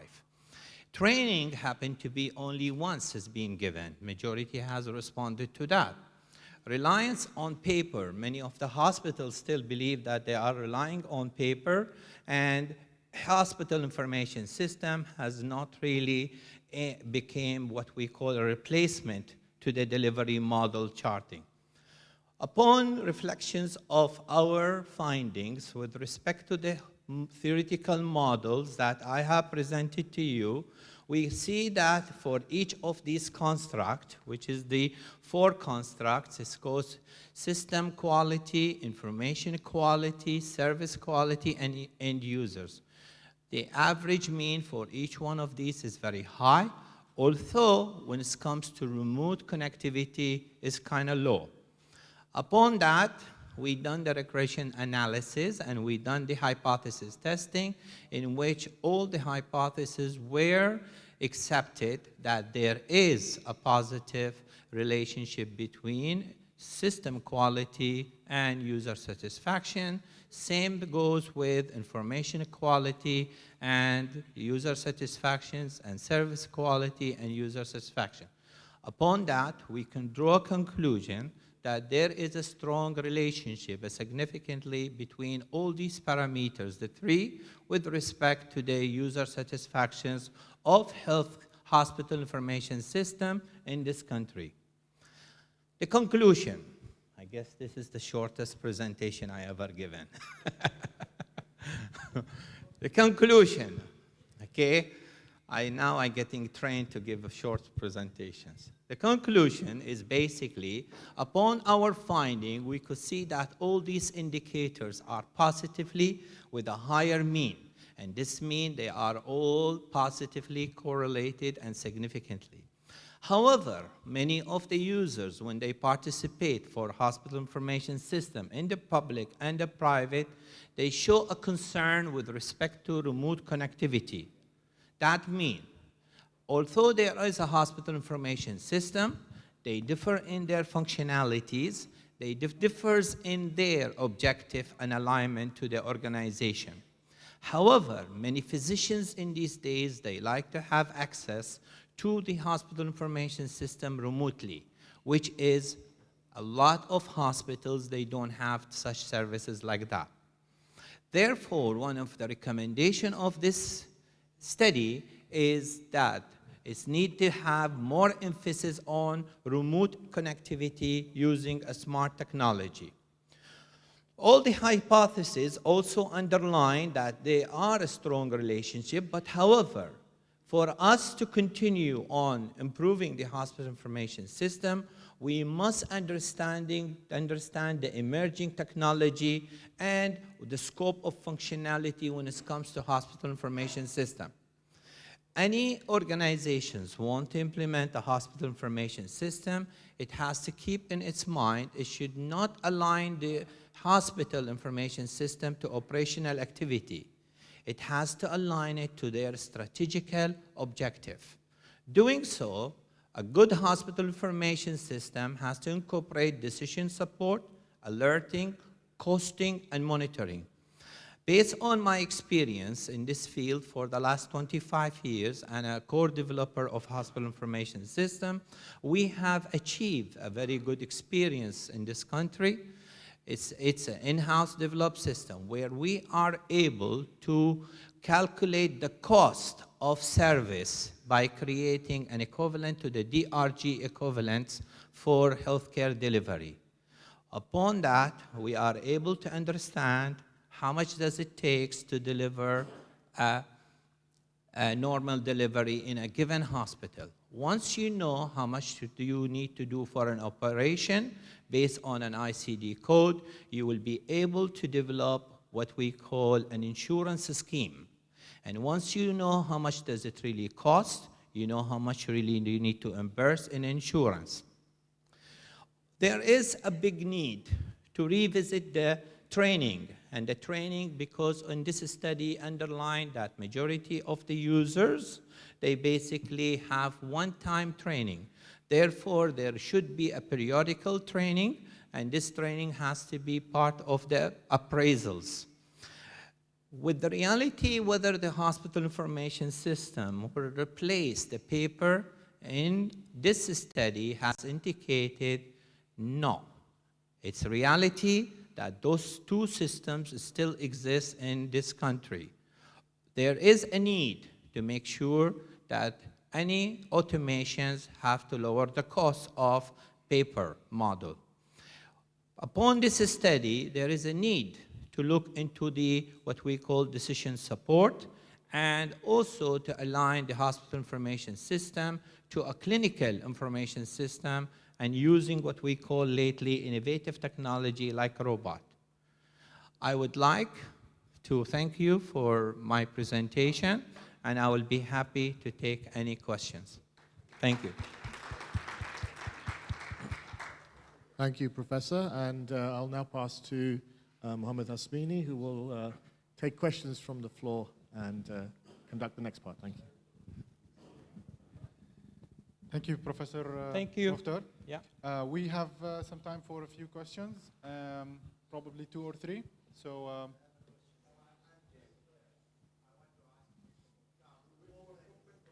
let's wait for the mic so everyone can hear the question. Now, these results that you got and the satisfaction, what will happen if the patient dies? You know, when you develop a system, especially when it comes to a medical informatics, when you develop a system in medical informatics, based on my experience, you are dealing with a really life of a people. So in this case, the deployment of the system and the testing of the system will take longer time. For example, when you want to automate the laboratory and biochemistry, so before you deploy it, you have to make sure that it is well certified, it's well proven, and it's been all recognized by all the parties. In this case, you have to do a lot of testing, and that's based on my experience when I develop a clinical information system. Some of the modules we have to test it for 2 years, and has to be tested by different party. So. And that's one way you can say that you want to eliminate the idea of patient die. Thank you. Next. Please, Doctor. It's about the second conclusion in the paper. Yeah. It's about the connectivity thing. Yes. What did you exactly, how do you define connectivity? Yeah. When we talk about... I have another question because of this. Sure. Right? Please. When we talk about connectivity, we're talking about remote connectivity. That means a physician can access his patient records from his home or from his smartphone. Doing that, some organization will not authorize that. And the reason is that because you need to make sure that whoever is really connecting is the right physicians. There are a lot of technology which need to be incorporated. But physicians right now, they are pushing for that. Because if everybody is having a smartphone and everything. I got the point, but this is not under control. I tell you why. Now, if you are my physician and I'm your patient, I could send you my data to be checked by you as a physician on the WhatsApp. And I get the result, the answer from you on the WhatsApp. Yeah, but this has nothing to do with the official system of connectivity. No, it's outside connectivity.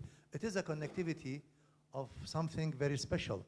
So still, this thing needs to be more researched. And you notice the 2.78 mean score is really low. I mean, if this is because of the systems don't allow. Those systems don't allow connectivity. But it is operative on the other side. In the Some systems, for example, the system in the military, the one I have developed, they have a functionality of open connectivity. We develop it from the beginning. But because we need to get, basically, to make sure that it is secure and it is the right person and in the right place, that's an issue. Thank you. Yeah. All right. We apologize. We have no more space for other questions. We probably need to just take them outside. He's my friend. Well, we have very limited time. Okay. We are delayed.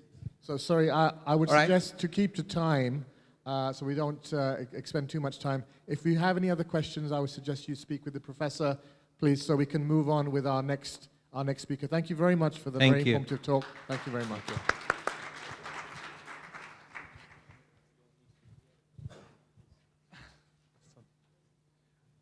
So we move quickly to the second presentation for the session, Dynamic Model for the Knowledge Management and Measurement of Intellectual Capital in Services Companies. Presenting will be Dr. Victor Hugo Medina Garcia from Distrital University, Colombia. Right? Thank you very much. Please welcome Dr. Victor.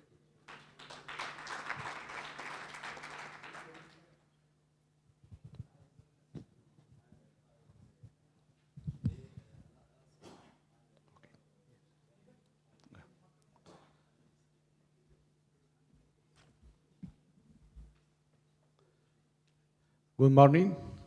I'm going to the presentation about dynamic model for the knowledge management and measure of intellectual capital in service company. This work was in my university for work the postgrad, and this work research application in the BBA Banco and the filial and sucursal and Spanish. The content, the presentation is an abstract, the application, the model, the introduction, the fundamentals, concepts about the knowledge management, the methodology applied by this model, knowledge management, the result of the research, and the model is result is validation, and finally conclusions. The objective was to design and to apply a model for knowledge management and measurement on intellectual capital in the BBA Colombia in order to improve the commercial result in this. This is the filial BBI in the Spanish bank, and the network bank is in the other countries in Latin America. To develop the conceptual model is used the soft system methodology, and for the validation and the evaluation, for the model was based in integration the system dynamic and balance and application the balance scorecard. This is a slide in the presentation and abstract the concept or the perspective about the knowledge management, such as creation and transference and knowledge linkage and empirismo. Other perspective is application the knowledge management as a tools, a competitiveness and organization sustainability.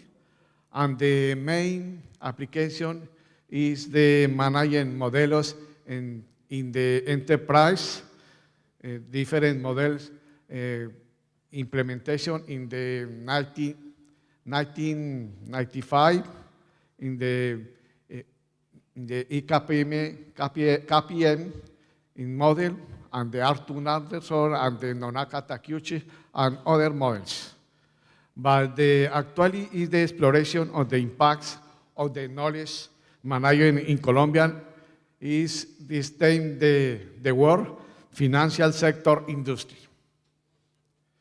This lies abstract the fundament of knowledge management applied in the knowledge in an organization, the strategic management be competence.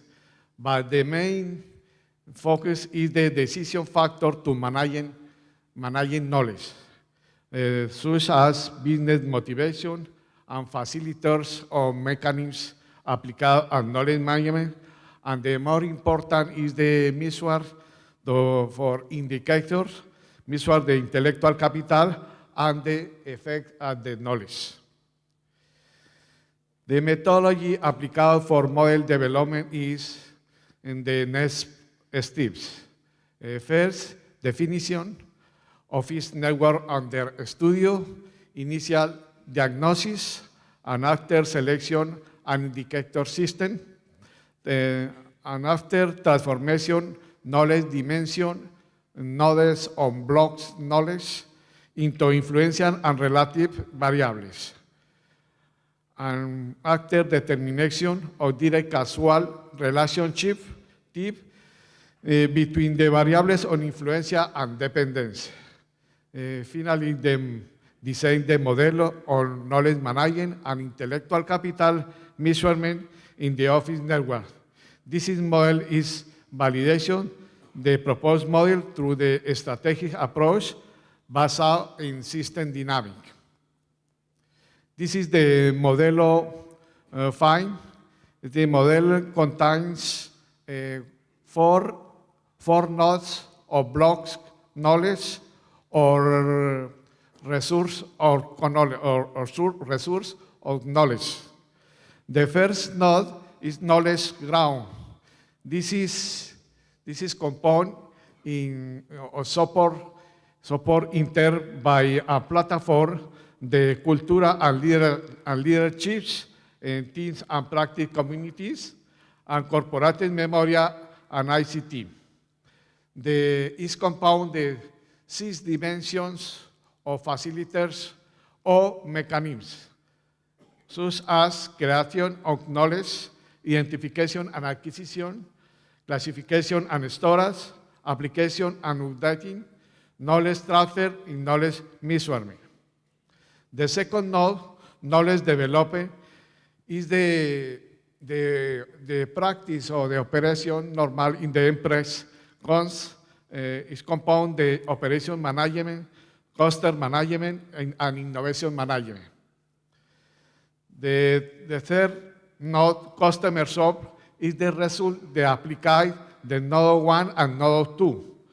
It is compound from new products, the price, satisfaction, and fidelity. And finally, the fourth node, impact or result, is the base for measure and indicators. It's composed for ground and productivity. This model is support for different indicators, for each node. This indicator is presentation in this slide. It is example the indicators classification for node. Knowledge ground, the indicators, and the second node, development. This is the indicators, and the third node, knowledge management and claim, and the fourth node, knowledge management, the results, the application, the model. This model was validated. The information collection techniques and tools applicados are first questionnaire, Delphi method based, determine the initial situation on knowledge management, consistent and 38 clause and multiple choice question. The second questionnaire collects the information to assess the indicator system and include in the modelo. For the reliability of the instrument content, it was used the ChromeWAS alpha method with software total 157 officials and managers. Its application this equation, but the reality is high because they found the alpha coefficient is 0.80. The initial evaluation on the knowledge management in commercial offices, BBA Colombia, the first questionnaire determina the initial situation. This is an example for the result, the application, the questionnaires, and this is show the representation, the interpersonal dialogue for the official and the nuevas technologies for the manager. Other characteristics applicado for the transmit knowledge. In this transmit knowledge, the percentage, the satisfaction is the socialization for the officials and managers. This application, other characteristics. The analysis of the evaluation on the knowledge ground, objetivos and indicadores.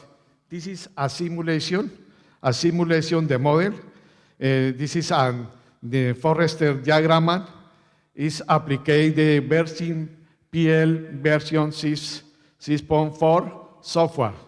And this is represent the incidence,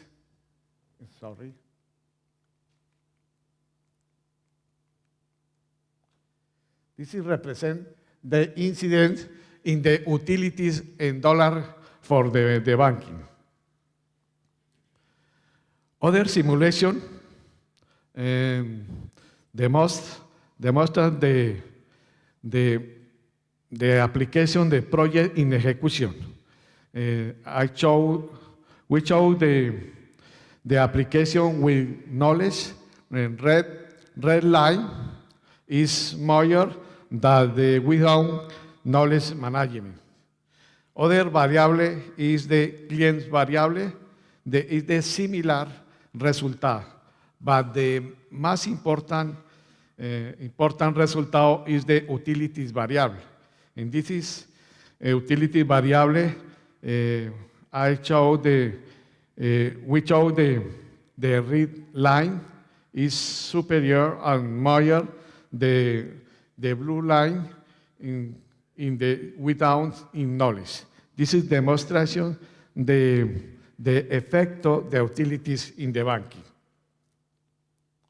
In conclusion, the empirical study allowing to the characteristics the form in which knowledge and intellectual capital are managed in the office network. Also, the empirical study allow to analyze the determinant factor related on knowledge management and intellectual capital. It also allows to determine the existing causal relation between knowledge management and intellectual capital with the contribution in the commercial result of the office, the banking. And the research allows to establish 31 determinant indicators relational with the knowledge for the measurement on the intellectual capital through a process of evaluation on his reliability, validity, and consistency. This is indicator was integration to normal indicator the manager. Finally, the validation of the model through the integration of the tool between balance scorecard and the system dynamic, allowing to demonstrate that the knowledge management has a direct relation with the increase of the commercial results. Thank you for your attention.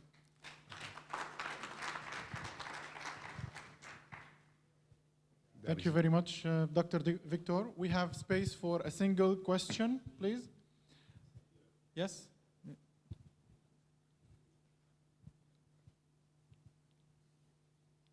No? Please go ahead. Please go ahead. Discussions could be taken outside. We know there are a lot of questions. Thank you very much. Thank you for your presentation. If you take that same model of knowledge management with all the cycle on indicators and impact on performance, and if you translate that to a government structure, right, between the different agencies, and is there a model that you see that is usable for public sector around that knowledge model to improve public sector performance? Have you ever seen something like that, and can you talk about this a bit? Yes. I work in the public university, and the application, the model is in the private sector, in the financial banking. It's result for the thesis and research, The BBA bank is the bigger in Colombia, and the result is private. And the approach, this experience is the model, the methodology, the simulation, and in the application, in the formation in the industrial master and science industrial. But this is the application. Okay. And sorry for my English, excuse me. Okay, thank you very much for the questions there. Thank you to our presenters, Dr. Victor and Professor Al-Hashmi as well. Just one more round of applause for our presenters. Thank you. Given we are constrained by time, I would just like to move the session on, and we're going to have a certificate of appreciation ceremony again before we go on to the next session.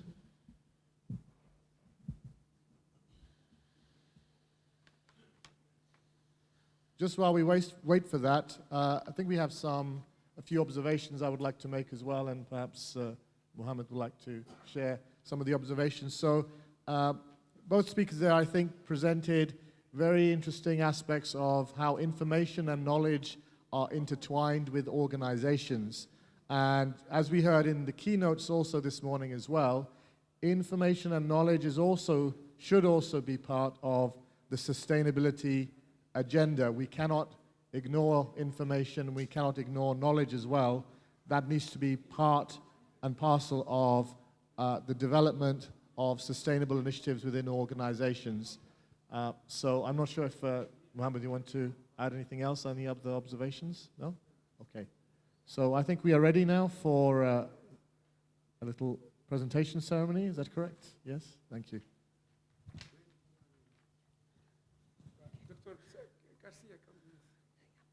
I would like to call Professor Mansour Al-Ali and Professor Allam to give a token of appreciation for our keynote speakers, Professor Mukhtar and Dr. Victor.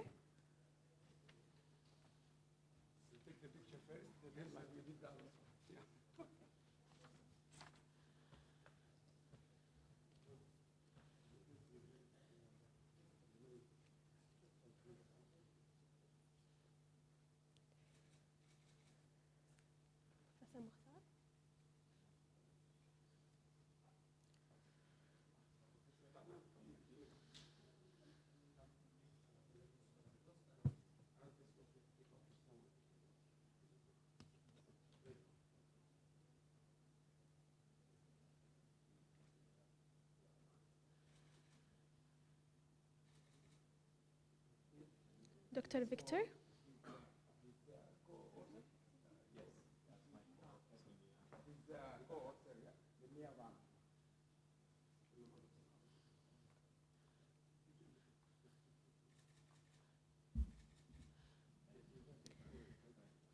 Thank you so much.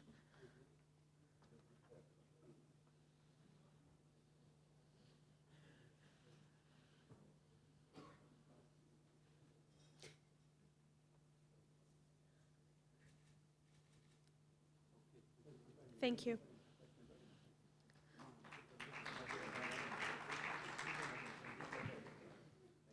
I would like to thank the panel for answering the questions, and of course our keynote speakers, Professor Mukhtar and Professor Victor. And now I would like to invite Professor Shawqi Dallal and Dr. Nahla Khalifa to please take the stage to chair the next session.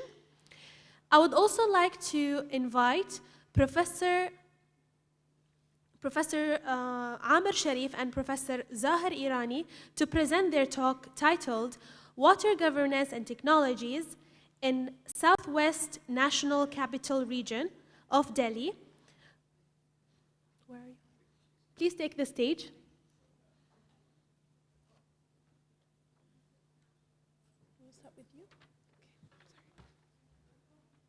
Thank you. I think the title is slightly different to the one just mentioned. Let us see.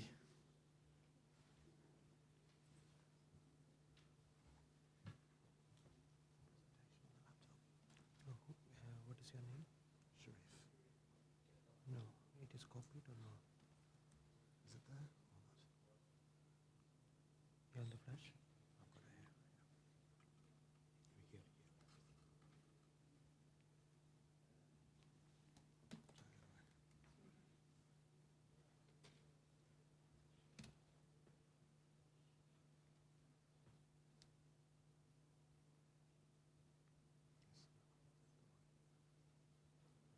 Just expand this.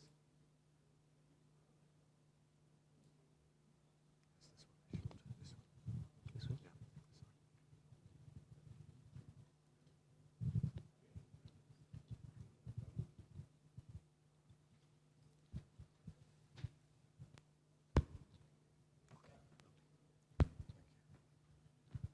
Okay, thank you very much. Just a minute, maybe we have to say a few words before we start the session. This session is a little bit different maybe from other sessions. we will hear some technical presentations. Is it? Some technical presentations. I think this is a major difference between this session and the previous sessions. So this session will be particularly on water, energy, and environment. And I think these are very important topics. And I'm really very happy to see these topics presented in this conference. Yes, please, can start. Thank you, Professor, and thank you, everybody. Assalamu alaikum to everyone. So I'm going to be presenting some research that's being carried out by myself and Professor Zahir Irani and other colleagues on a very important topic to this region, but also to other parts of the world. And this is around food security, but also water and energy security as well. And we're very glad to see that the logo for this conference also contains a water droplet in it. So these are important topics, and as you can see, this is part of research we're doing with colleagues from the UK, Cranfield University, Brunel, University of Bradford, but also in Qatar as well, Georgetown, and Australia, Western Sydney University. So as part of this research, we just need to acknowledge the funder for this research was the Qatar Foundation that we are doing the project on behalf of and funded by, which is known as the SafeQ project, as you can see there. So just to start with, food security and water and energy security is a growing concern across the world. And many organizations, as you can see from this very small list actually, are concerned with looking at how food security, water security, and energy security can be maintained. But the important part about this slide is not just these logos, it's the GCC logos of universities and research organizations who are also concerned with water security as well. And we can see many of our collaborating universities, friends and colleagues, including Ahliya University as well, that are looking at this in terms of engineering, social, public health, and other issues as well. So although we can talk about global food security, global water and energy security, this is actually something very, very important to this region as well. When we consider all of these three aspects, we must consider something that we've heard something about earlier today, which is a convergence of different challenges. Now, this is known as a nexus, and this is something that is called the food, energy, and water nexus, as you can see on this diagram. This comes from the Nexus platform, the Nexus network. And here we see the three global challenges which must be somehow balanced and brought together. This ultimately talks about the interdependence between energy, food and water security in terms of the resources that are involved, including land, but also the impact it has upon populations, and also in terms of economic growth and consumption patterns, as you can see on the left.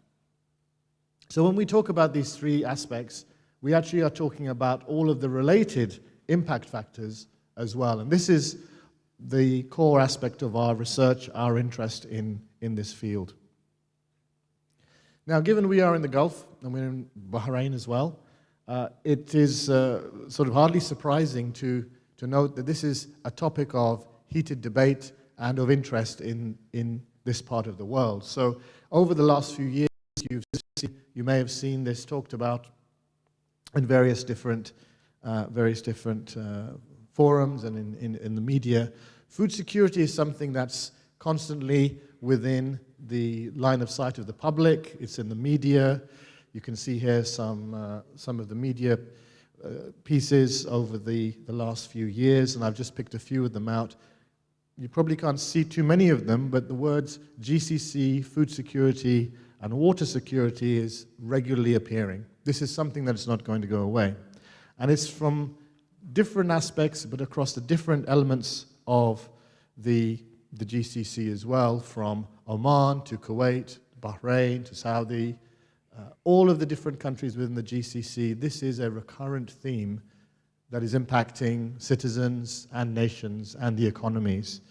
And of course, we cannot ignore water security as well. Water is required for food, water is required for energy and production of products and services as well.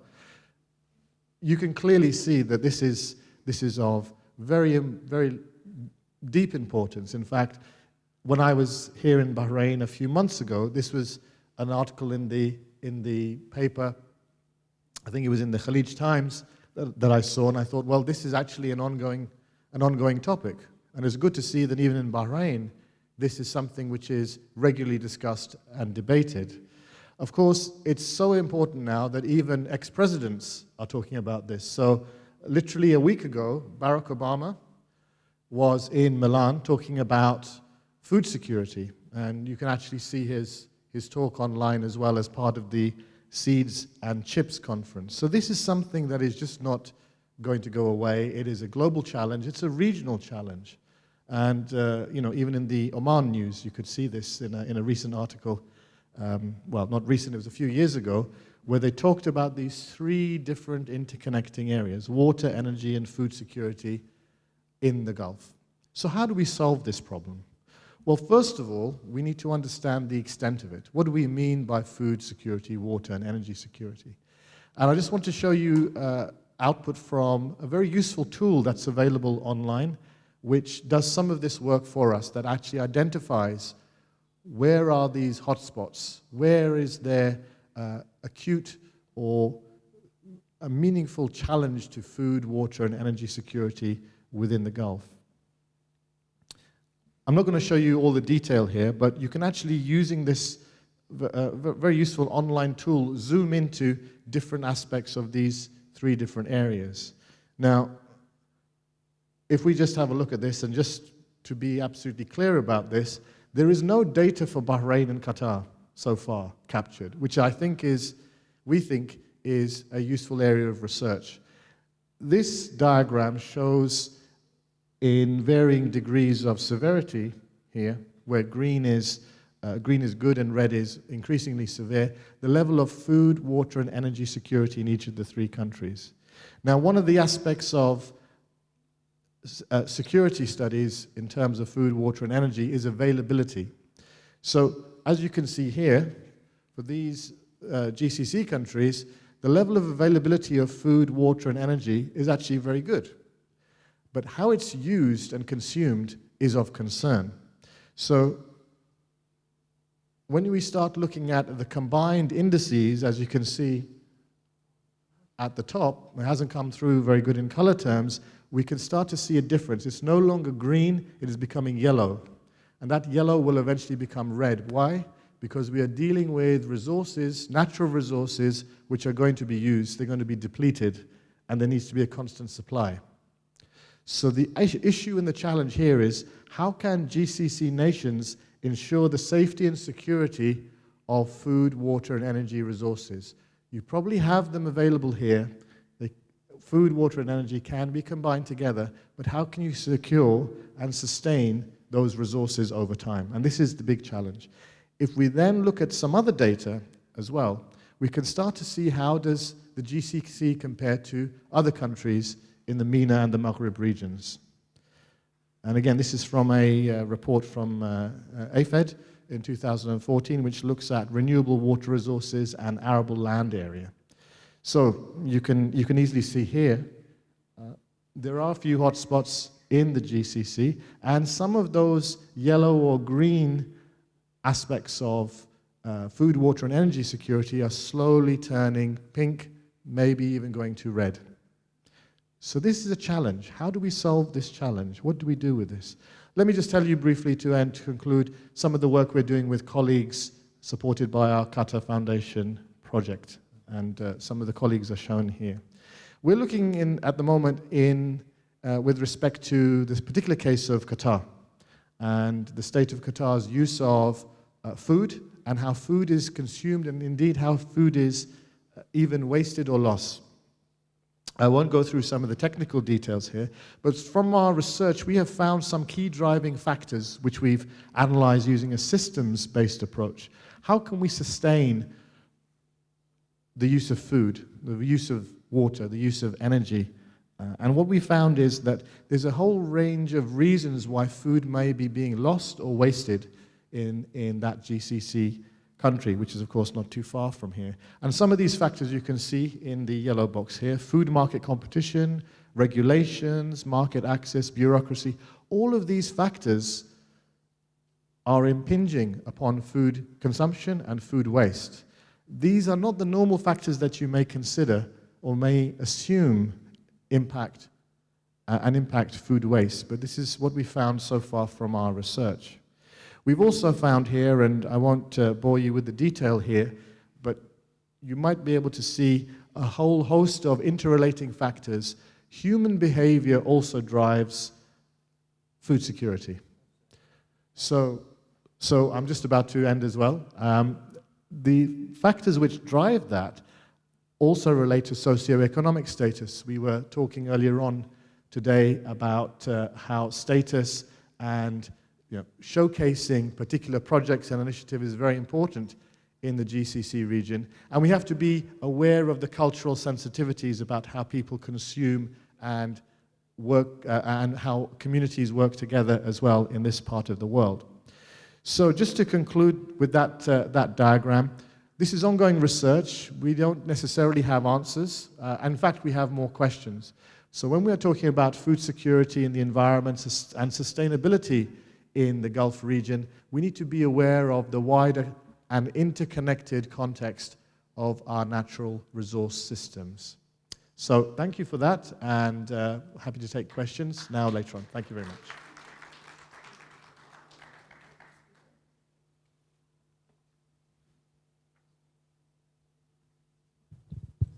Okay, thank you, Dr. Amir. Now open the time for question. It's okay.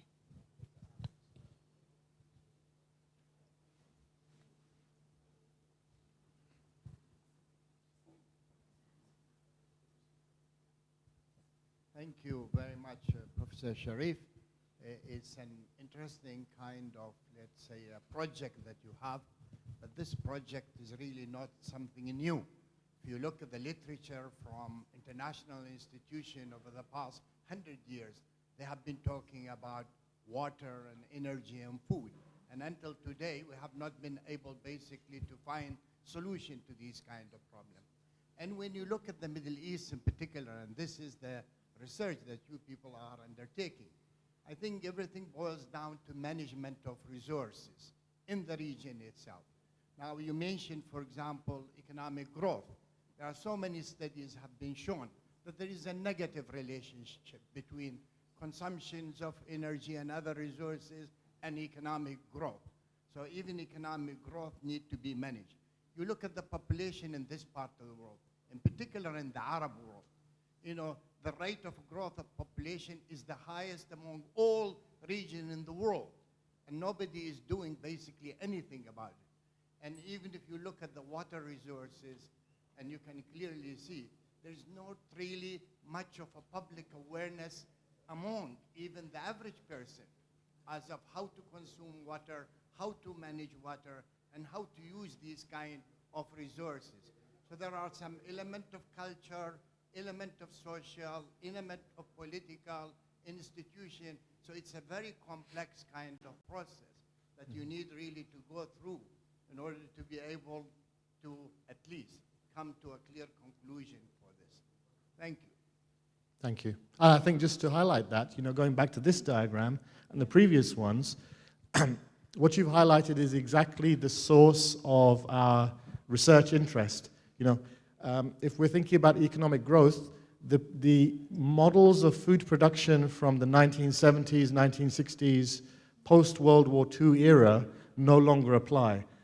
We can produce more food to solve the world hunger problem, but actually that won't solve the problem. So you're quite right. The research has shown now that increasing food production, increasing resource production doesn't actually solve this problem. We have to go back to what this diagram tries to show, which is there are so many more behavioral aspects which we have to address. We have to address the culture. We have to address the societal and the community drivers, and we need to go to that level, including education as well. And so conferences like this and forums like this are really very, very important, where we can all come together and share different insights. And I think that's one aspect which really links to this idea of sustainable development.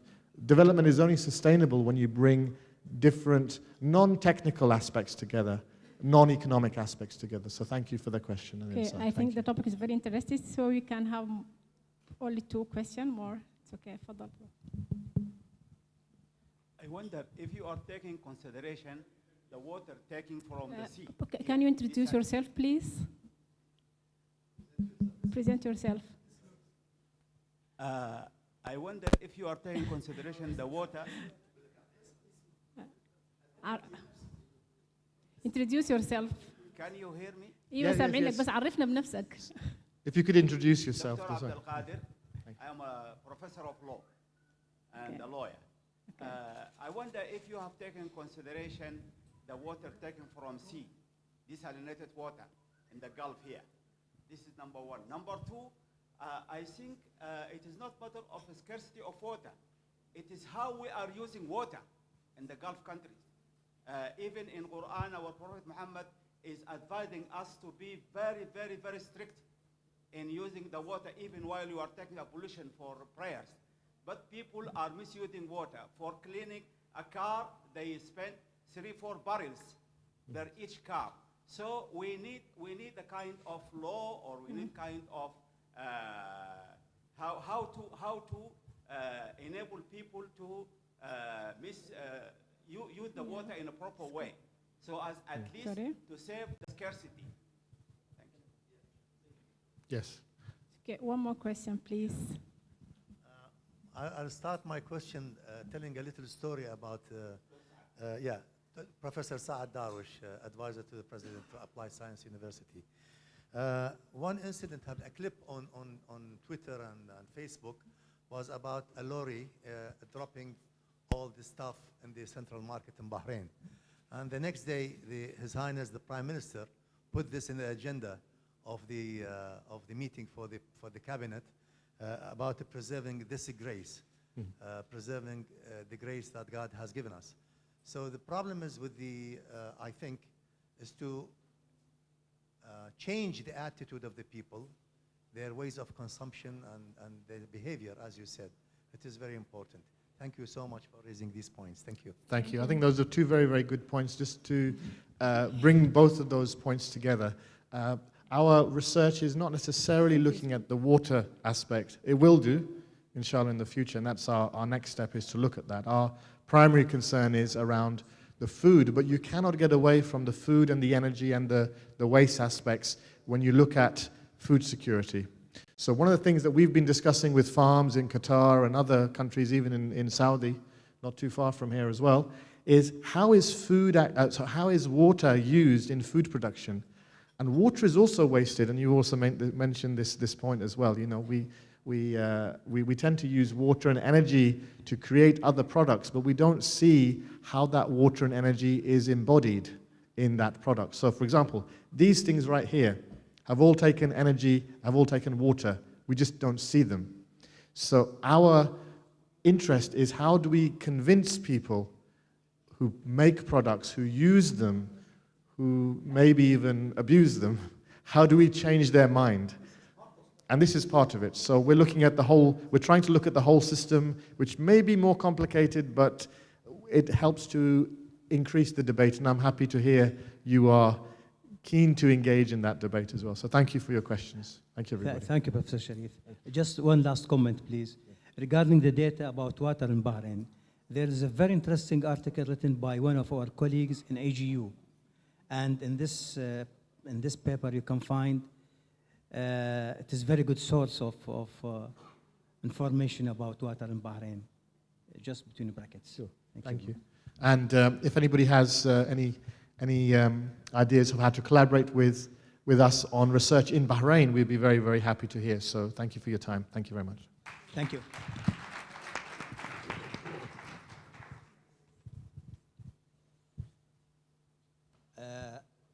Our next speaker is Desai, but I think he is not there. So we'll skip it to the third, the third presentation, experimental application of centrifugal separation technique on reclaiming product wastewater from oil refinery, Khartoum States, by Sarah Saad. Dr. Sarah.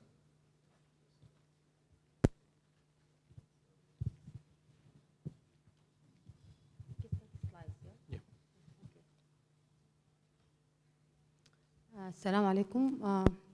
First, I want to thank WASD, Alam, for giving me this chance, and his team, and also Ahliya University staff.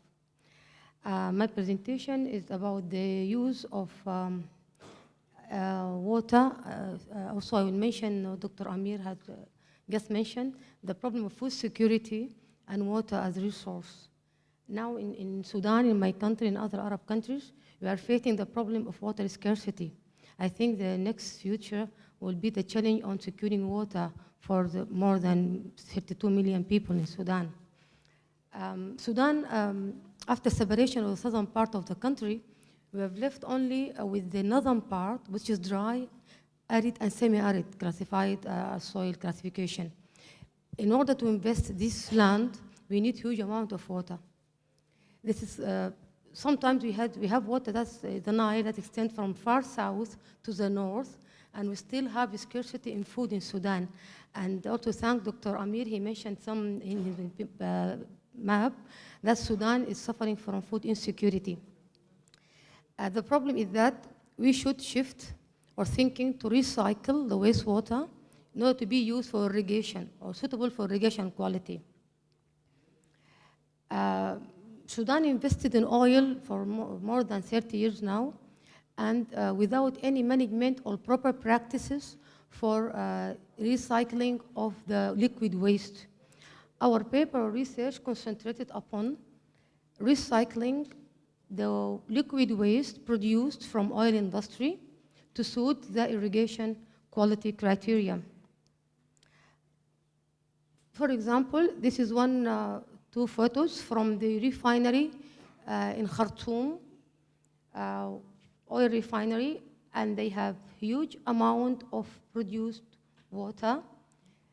They practice their only facultative or microbial or natural treatment of this water. It contains high amount of oil.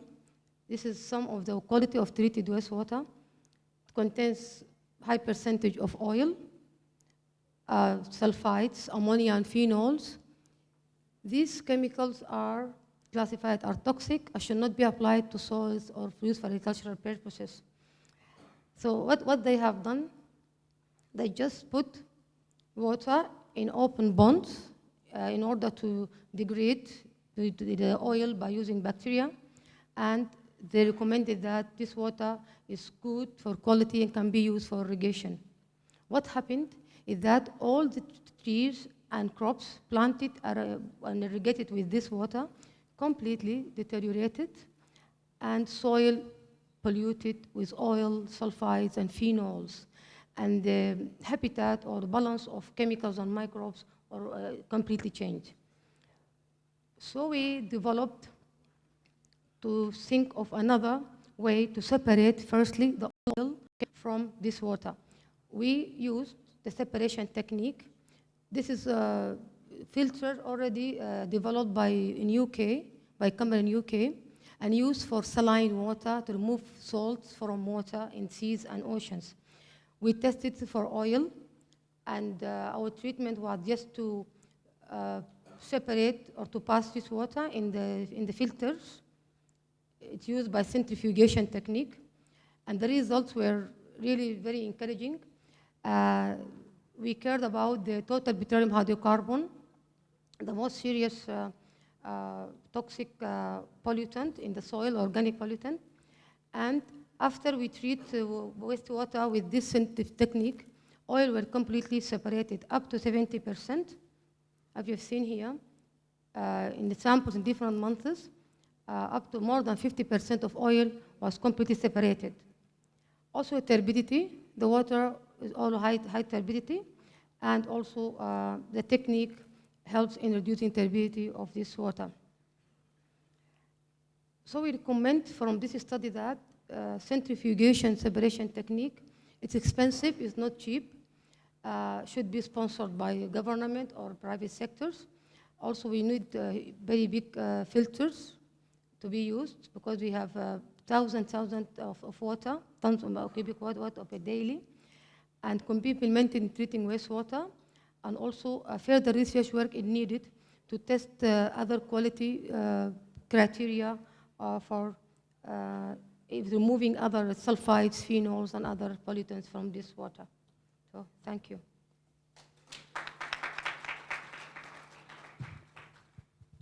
Thank you, Dr. Sarah, just in time. Okay. So, time for question now.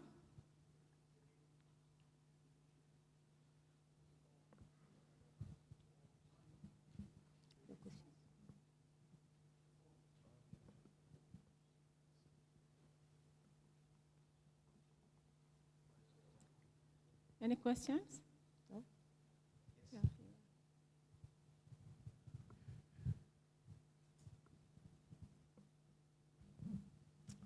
Thank you, Dr. Sarah. I will ask a question on behalf of my colleagues in the Gulf region, actually, and probably in the other parts of the world. How come Sudan is regarded as one of the countries which might suffer, actually, or currently suffer from scarcity in food and water? Of course, both of us are from Sudan, and we know our country very well. We know that we have two Niles, river Niles, and one big Nile flowing to Egypt. And we have very fertile land, actually, land that has never been touched by agriculture at all. And the spaces are huge, actually. So how come, if all these factors are true and are genuine, Sudan is still suffering from lack of food and water? Thank you. Yes, a very good question. The last data from Sudan, yes, we have fertile soils, we have water across the country from far south to the far north. But we have this because in Sudan, if anybody comes from Sudan, I think in Muiz, in the UK, currently we import vegetables from Arab countries. Anybody from Saudi, I don't know. We import juice melon, okra, and tomato from Saudi Arabia. We import garlic from China. If anybody comes to Sudan, come and visit the public markets, the vegetable markets. We import everything. And why? This is a very good question. Sudan government changed the policy to industry, oil industry. For the last 20 years, they just concentrated on oil industry and neglected agricultural practices. And now, we have left only with the northern part. Soil is arid and semi-arid. It's not fertile. No, it's not fertile. After separation of the southern part of the country. This land needs to be invested. It needs huge amount of water. Now, other private companies from different Arab countries and Western countries, they invest in agriculture in northern part. They dig water from groundwater, and it's not sustainable. That's why we think that they can use the recycled water for irrigation. So as to reserve the water, as I mentioned by Dr. Abdelgadir, we need legislation for water use. That's what I meant. And for the food insecurity, yes, Sudan is classified as insecurity now currently. We have more than 48% of population are classified from FAO data last year as totally food insecure. They're suffering food insecurity, yes. Thank you, Dr. Sarah. تفضل.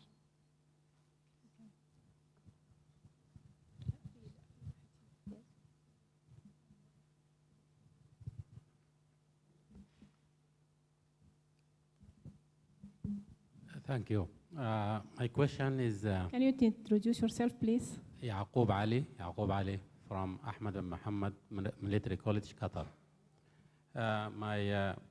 My comment actually on the food insecurity in Sudan is actually a problem of accessibility rather than a problem of availability.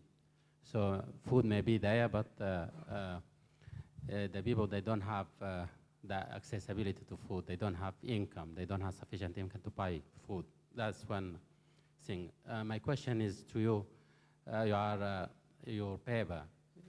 Have you done any cost-benefit analysis for the processing or transferring the water to be used for agriculture? In terms of cost-benefit analysis, is it feasible, economically feasible? It might cost more than the cost of this processing might be more than the benefit. So have you thought of this, or do you have any things to add on this? Thanks. Yes, I've mentioned that this technique is expensive. It's not cheap, it's expensive. That's why I said it should be only supported by governmental authorities. It cannot be done by private. Yeah, it's expensive. But comparing to the availability of water we'll have from recycling, I think it's worth to do it. Okay, thank you, Dr. Sarah.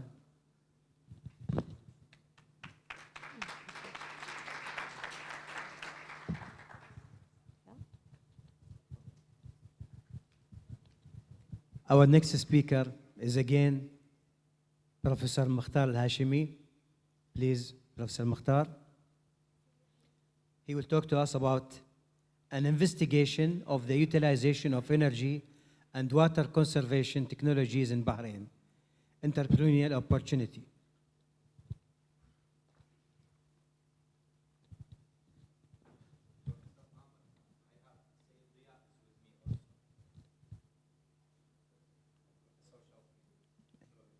Yeah. Sayyid Diya Ahmed. Thank you.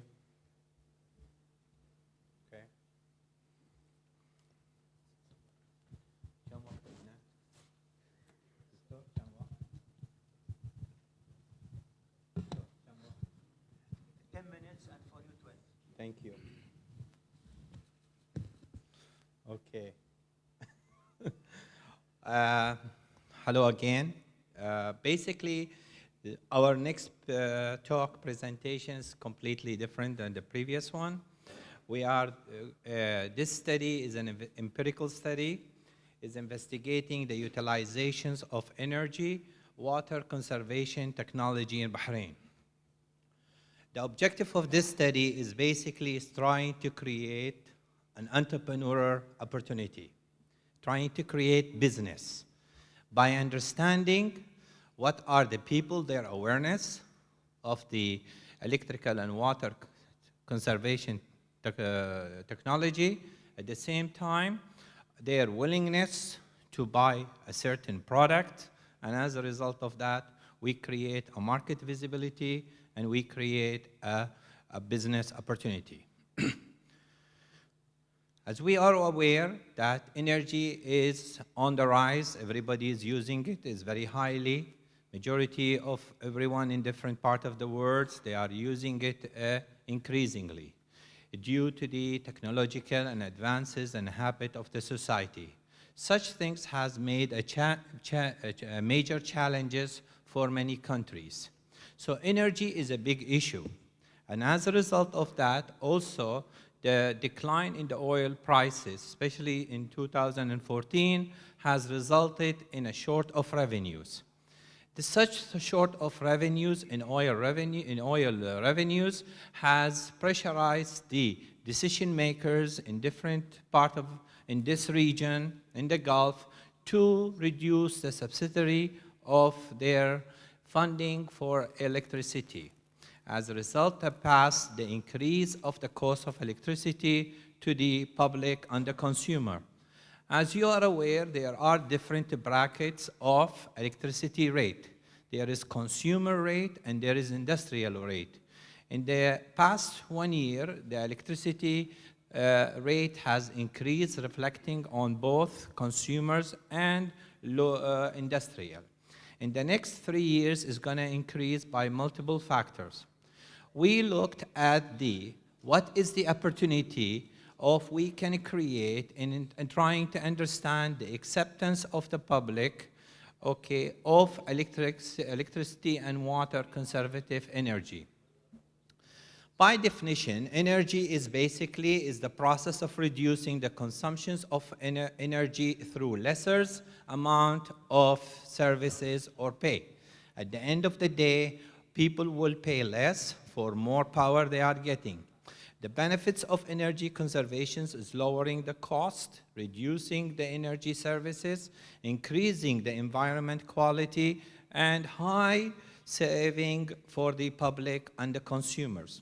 At the same time, it's also increase in the environmental protections. The big questions we have in this empirical study is which one of these devices, whether they are electricity devices or water devices, conservative technological devices, which one of these devices that the public in Bahrain is willing to buy and at what quantity they are willing to buy. So once you understand which devices is being accepted by the public and the quantity, you are able to produce a model of a business. And then once again, the objective of the study is trying to understand what is the current awareness and utilization of electricity and water conservative energy, and trying also to understand what is the willingness and the market availability for such new devices that the public is willing to buy. Once upon that, you have studied it, you are able to produce a business model which is appropriate within the need of the country. Doing on that, there will be a lot of significance for this study. One of the major significance is trying to understand the public awareness. The second is trying to also to underline what is the potential for such devices and creating jobs. These such jobs could be done at the small level of business, creating opportunity for the young people, and at the bigger, larger corporations. The roadmap of the research is very simple. It's trying to review the literatures, which we have done. We've gone through a very thorough literature review to understand the theoretical framework. Is developing a questionnaire to measure the acceptance and the awareness of such devices, and also trying to understand the magnitude of the acceptance and the market. Once that is being done, we will be able to do a market proposal study as an entrepreneur business plan. And once the business plan is being done, we will understand what is the best model to deliver it. Such literatures is very intensive, which we have developed, reviewed it, and as a result contributed to our study. Upon the literature review, we were able to do the theoretical framework by understanding the household for limiting the study on Bahrainis, and also looking at what are the recent technological devices for water and electricity, trying to understand the demographics of the people who are accepting, what type of property they own, flat, villa, houses, and trying to understand their awareness of the government initiative. Upon that, we know the gap, and we need to understand also the need for the new devices and willingness to purchase. Such a study has looked into the populations of, looking at the target population, about 151 households in Bahrain, that's the Bahraini, coming from the census data. We looked at the sample size of 384, and a questionnaires was developed. Using the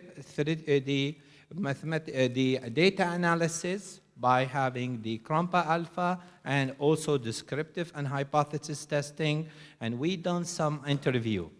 My colleague, Sayed Bia, will present for you the finding, please. Assalamu alaikum. Thank you very much, Professor Mukhtar, on giving the opportunity to present in this conference. Actually, the major findings for the demographic profile, we can find that mostly who participated in this research was males, around 63%. 38% of the ages were between 25 and 34. In addition to that, there are more professionally occupied and they are holding some bachelor degrees, so they are educated segments or from the research. Most of the respondents were Bahrainis. According to the type of properties, it is an important factor to study so that in your segments for the business model or for the market, you know which property is more consuming or more demanding the devices. So 50% were from their own houses. You can say that the Northern Directorate is around 58% of respondents. So this is the bigger or the biggest area for which the research cover. The monthly bill gave another indication in its categorizing the amount of consumption, water and electricity. So from that we come up with that the consumption of water and electricity is little higher than which is should be as per the, for example, the waters. We came up with an estimation of consumption of water to around 345 liters per day, while the should be around 200 liters per day in consumption. So it is highly consuming water in Bahrain. So it become an important factor that these devices should be utilized or should be implemented in Bahrain Sayed, you market. have 2 minutes. Huh? 2 minutes, okay. For the monthly income, most major were from between 500 to 1,000. The four major funding in the conservation and from the theoretical model, these conservation programs and government support, the highly accepted that I think the conservation technologies will help me in reducing electricity and water. The government should formulate policy and frameworks. There are available in my house such the which is already indicated electricity and water. For the awareness about the government program, they are, you can say, is amid acceptance of that, so it is in the mean value, it's in the middle, so this is less awareness if you compare it to the other acceptance level. The customers prefer the local supplier with the quality and to be certified, and they are preferring to buy from the local rather than the overseas because the local will provide quality and warranty and after sale service. They are willing to implement such devices in their houses. The devices which are presented in the questionnaire, the high acceptance were from 1 to 10, we took them actually. The most one was efficient lighting, the faucet aerators and water sector, smart meters, so they are above the four in their, if you compare the least accepted one, or in the medium level, you can say the shower timers, the electronic water timers, and pressure-assisted tanks, because the price is one factor. The other one is they're easy to apply it in the house or implement it, are playing a major factor in accepting this. So the 10 accepted or more accepted, as I mentioned, regarding their price, regarding their easy to implement in the houses. For the market visibility, mainly the customers are individual or enterprise. Individual contains family, and the enterprise, the government or large organizations. For the competitor analysis, actually, I didn't cover it here, but mainly the competitors are even locally or regionally in the Gulf or internationally. But this type of business can be copied or can be facing the competition in the future if it is implemented. So the one who is managing this business have to be the competitive advantage or price competitive to avoid and avoid the I high think competition of this. We come to an end. Because of this, we tested the hypothesis because it's almost, you can see, these are the results you have in the paper. In conclusions, we could say that this study has looked into the awareness of and acceptance of such devices in Bahrain. The public Bahrainis are very aware of the governments, and they are also willing to accept the devices that is basically will have a return on investment for them. Such business, from this study, we understand such business is a very profitable, it's very visible in the market, it will contribute to the national economy and job creations. However, the buyers, very interesting, they are accepting the idea and the willingness to buy from a local suppliers. And one of the reasons based on this study, because they're looking for continuous support and trust of sustainable companies. Government from this study, government should align or encourage the public to buy such devices by giving them some subsidies or what we call financial assessment, financial gains. Doing that, we could say that the Bahraini public are very well educated and very aware of the government effort and the willingness to accept such technology. I will say that the knowledge that this research has contributed to the domain of knowledge, one, we done empirical study about the willingness of such devices and the awareness and willingness to buy. And the second, turning the need into an opportunity for creating money and business. Thank you, Professor Shawqi. Thank you. Thank you for all the speakers. And now we finish the session. Any question for Prof. Hashmi?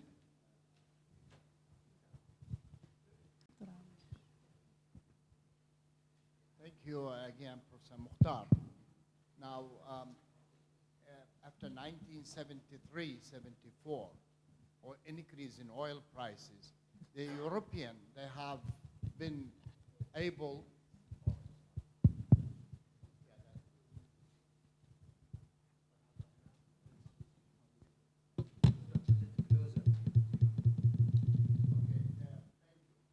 I wanted to say, because your model is about, conservation of energy in Bahrain.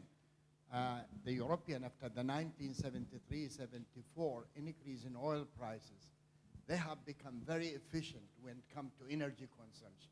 As a matter of fact, even if you look at the rate of growth of energy consumption in the world for the next coming 20 or 30 years, it's only the region of Europe that will remain the same.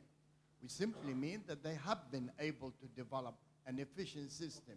And I don't know whether you have looked or studied that system at least to learn from it. And the other thing, you're talking about business in your model. But every time we think about business, we talk about profit. And a profit-driven kind of enterprises would not help this kind of energy consumption to conserve energy.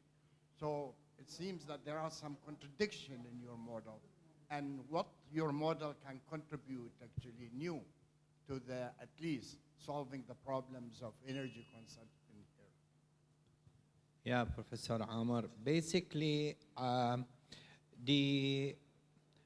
completely agree with you that in Europe, the consumptions of, although there is an increase in the oil prices after 1973, basically the European and the Western society has reached to that kind of level of energy consumptions less per capita because there is a factors of an educational, an awareness, and also their needs. Now, when it comes to creating okay, from our study is trying to see if there is a business opportunity from such electricity and water conservative energy. Because if you see now in Bahrain, if you go and drive by the airport, you will see that they are putting solar energy. If you go read about the mosque, they are putting solar energy. Matter of fact, there is a lot of people now. I sit with a young entrepreneur last week, and they were really surprisingly looking into the concept of how we can really take advantage of this opportunity by people is shifting their behavior, wants to reduce electricity, wants to pay less, and create a business. As you are aware, maybe you look into how much the government is increasing. A lot of people in the household incomes, they basically pay more electricity, but in the industry and the private sector, they pay about 3 times. So when you are a businessman and you want to save money, what do? You find alternative. So that's the alternative. Purely capitalism, Doctor. Well, poor people have to learn how to adjust their life, and they can adjust it very well. I've been doing this for a long time. I'm poor.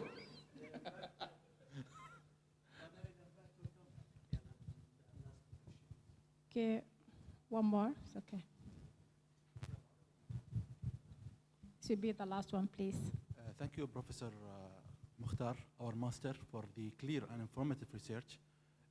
Away from the business, how we can link the concept of your research to the concept of individual social responsibility, not corporate social responsibility.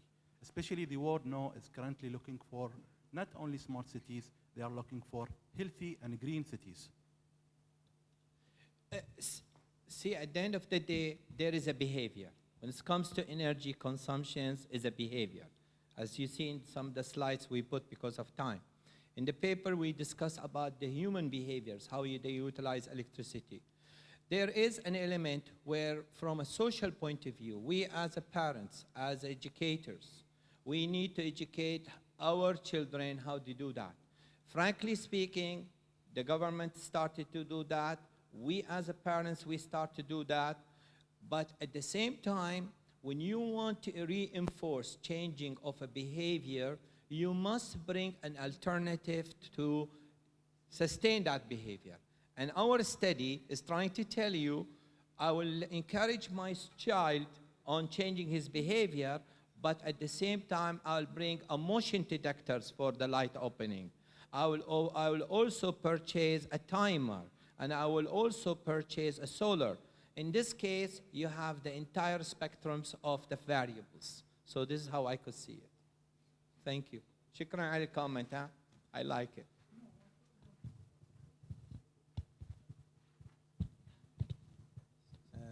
Thank you, Dr. Mukhtar, and thank you, Saeed. I think now we have to stop this session. At the end of this session, we will distribute certificates. Is it? Yes. No. Okay. We would like to thank the panel for their contribution, and of course the keynote speakers for their talks. And now we would like to invite Professor Mansour Al-Ali and Professor Allam to give certificates of appreciation to our keynote speakers. They're here.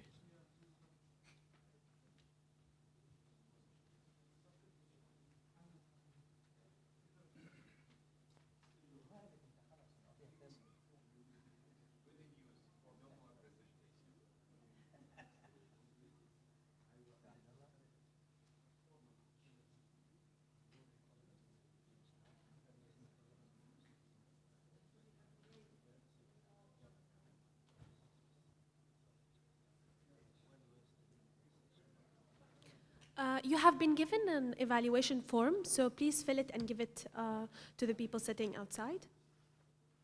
Yes.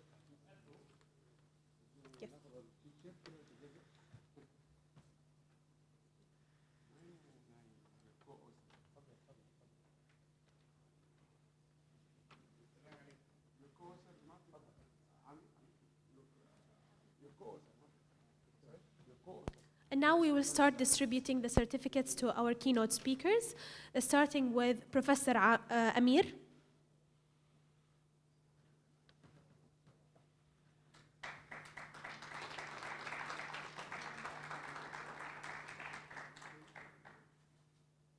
Professor Zahar Irani.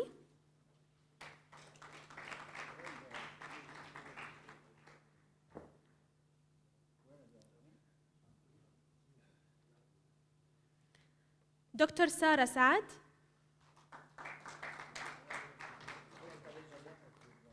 Okay.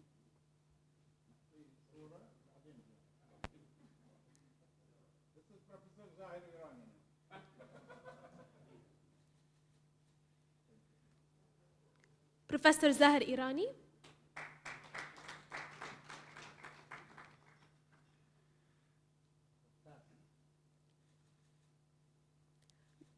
Mr. Sayyid Diya.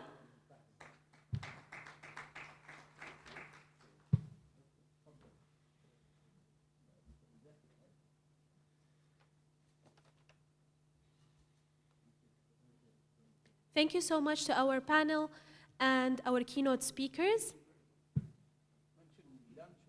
Yes. Yeah. And now, ladies and gentlemen, we would like to take a lunch break at a Safir restaurant on the first floor, and we will be back at 1:45. Thank you. Thank you.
I would like to continue with the rest of the sessions by calling Mr. Mohammed Shams al-Haq to please take the stage to chair the session.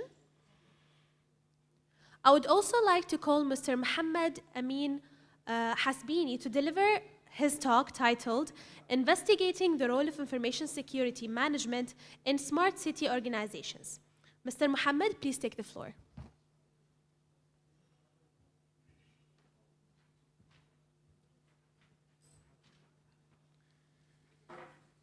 Thank you for coming back from lunch.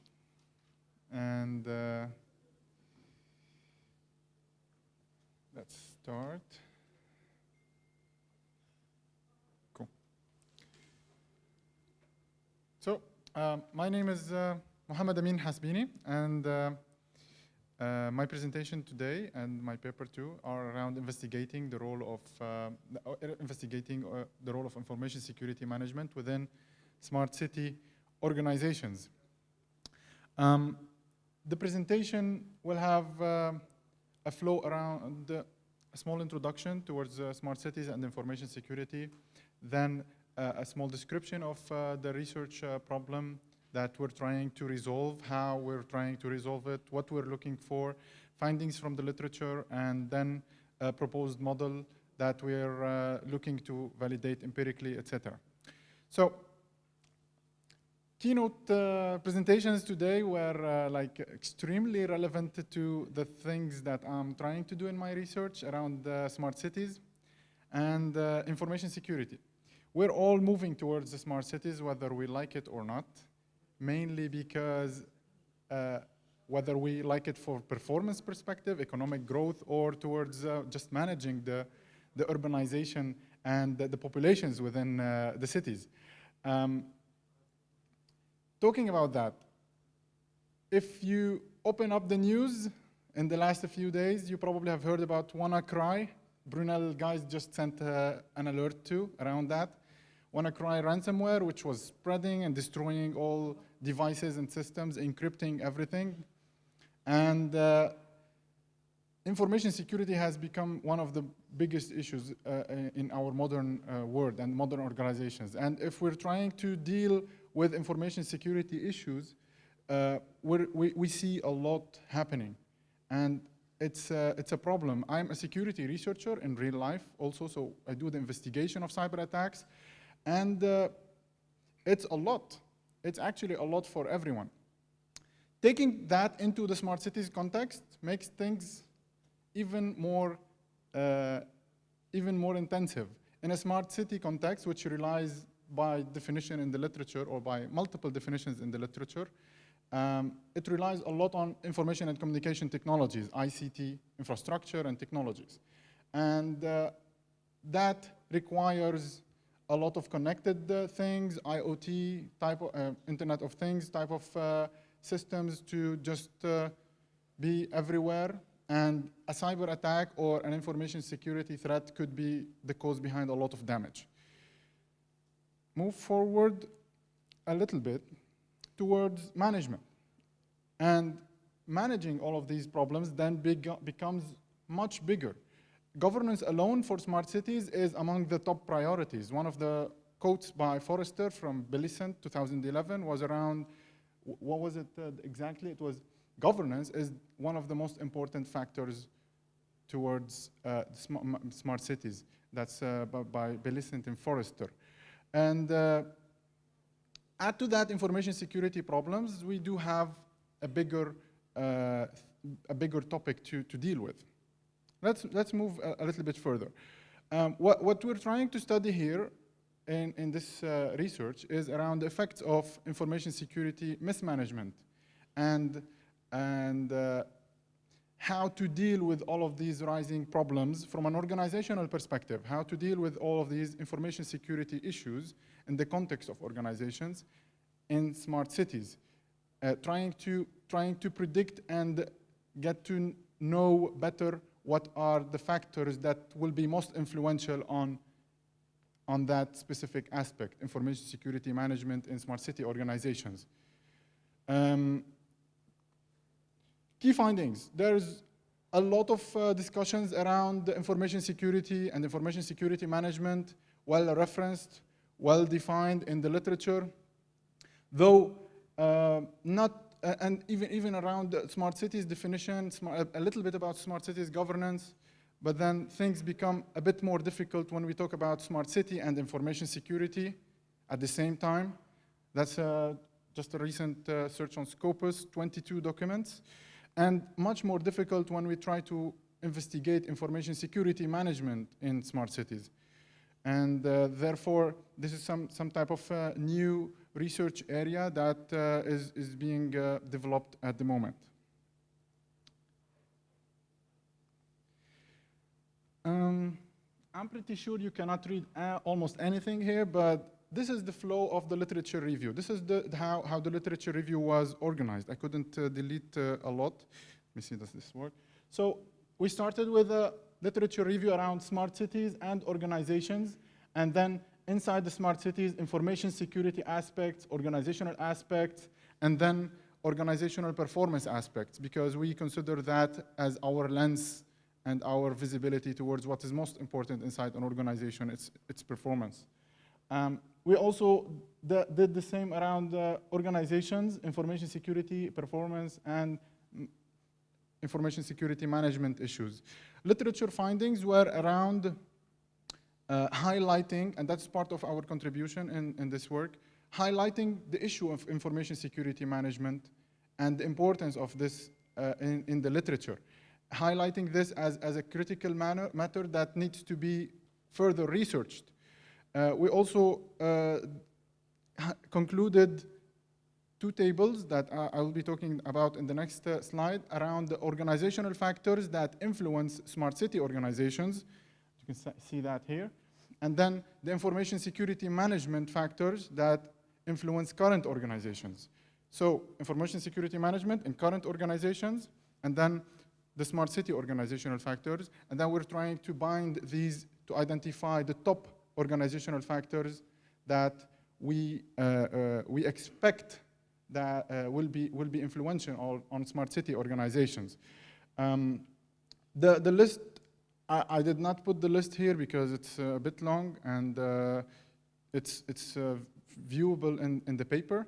The list of organizational factors, we have different categories and subcategories, all highlighted with citation frequencies from the literature, etc. And these were used to identify a list of factors. That is the most important thing. The list of factors, organizational factors, that we believe will be most influential on smart city organizations in terms of information security management. One of them could be leadership attitude, how leadership deals with and treats information security problems. Do they take them seriously or not? Investment strategy around that. How do they comply, for example, with legislations by countries? We've seen multiple countries now, especially in the region, enforcing new laws and rules around information security matters, especially countries moving faster towards the smart cities. Adaptation to rapid technological changes, and we see that in the news today. WannaCry is using a weakness that Microsoft fixed 2 months ago, but then no one installed, or many people, or many organizations did not install the update, and therefore were vulnerable for the attack. And we see all of this mess is actually caused by a weakness that was disclosed and fixed months ago. That's part of being adapting to rapid changes, and 2 months is not very fast, actually.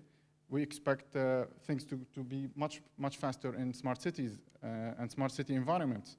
Vendor selection, choosing and decision making around the selection of vendors and the selection of technologies. That is very critical towards the smart city operations and how the smart city will be able to protect its own infrastructure. Also human capital, so the intelligence and the skills and the expertise of the people running the operations around the smart cities. We're talking about humans, and humans make mistakes. And the more mistakes they do, the more trouble we have. That's all part of developing a human capital around information security management. Better utilization of the infrastructure. the technological infrastructure, the ICT infrastructure, how to benefit and use it for the organizational sake, for the organization itself, to protect the organization, to protect its data, its reputation, its clientele, etc. Type of organization and business model, and here it is about the type of business that an organization is doing, and the type of services that they are offering, and the type of service that they receive from other organizations too. This is all part of the impact that reflects also on information security management. Bureaucracy, it's also something that is definitely worth checking, and probably will be having less tolerance for bureaucracy type of matters in information security issues, specifically information security issues. A lot of automation will be done around decision making, but there will be decisions that need to be done by specific key people, and they need to be done like very, very quickly.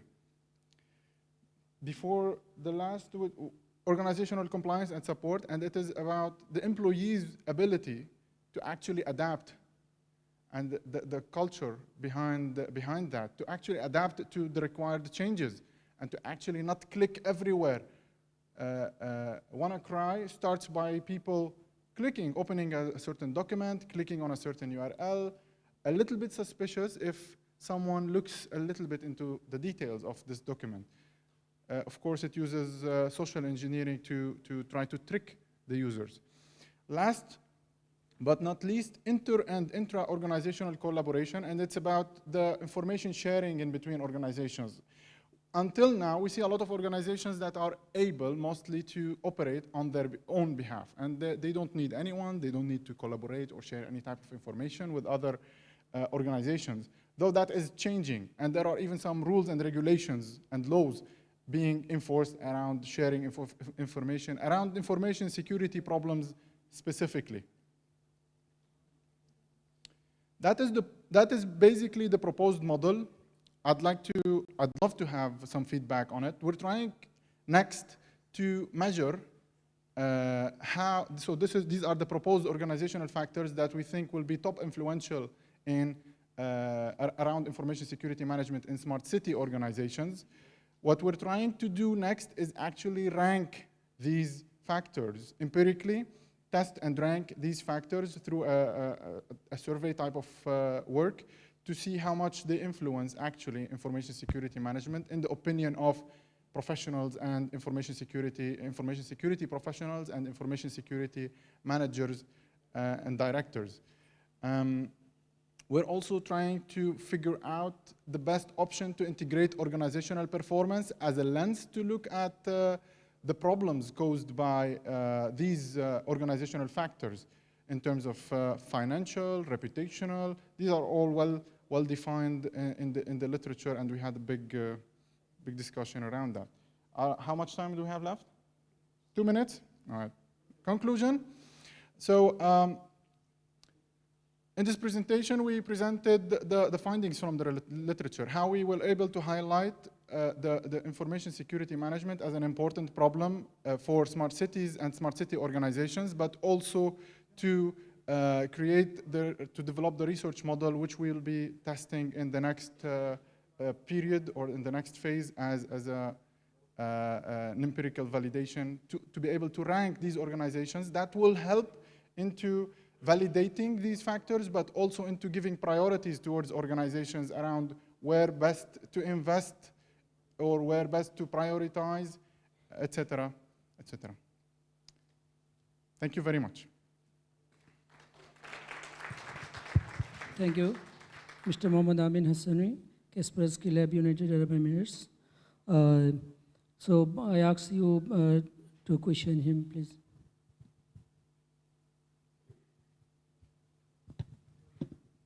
Thank you very much indeed. Can you please go to your model?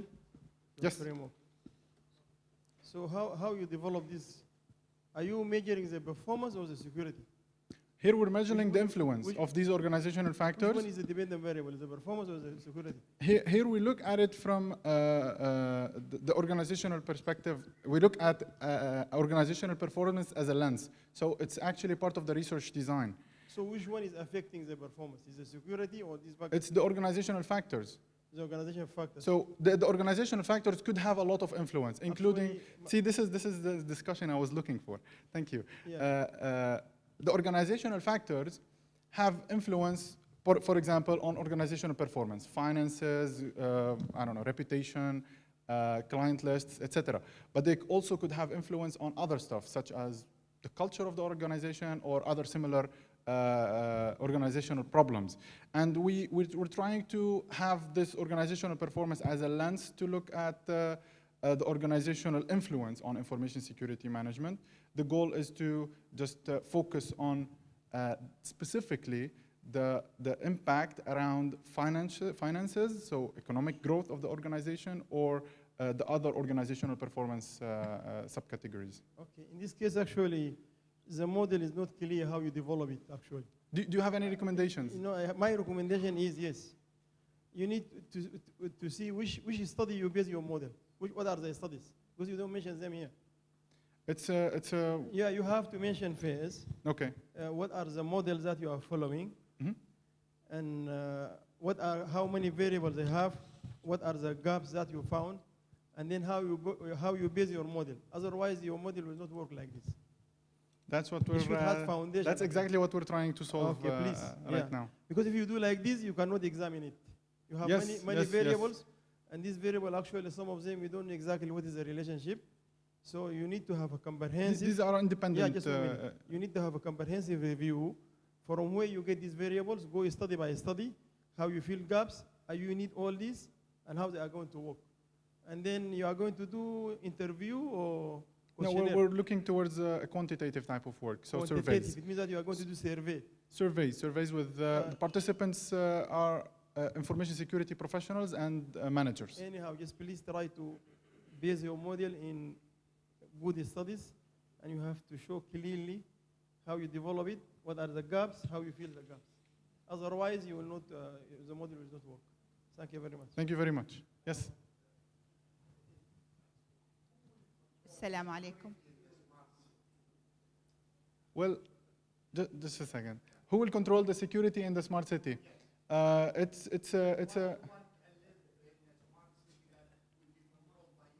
It will be probably controlled by the government, and it is already happening now, and it will be just happening a bit more in the future. Yes, ma'am. Thank you. Sorry. Any more question? Yes. Assalamu alaikum. Wa alaikum salam. It's working. It's working.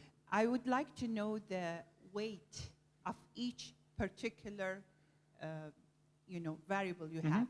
Is leadership attitude the most significant factor? Okay. Is human whatever? That's what we're trying to measure in the survey that is going to happen in the next phase. So we still did not measure the amount of influence, the weight of influence that is done by these factors, but it's going to happen in the next step. So the study is not yet finished or completed? No. Because otherwise you will give me some, like percentage.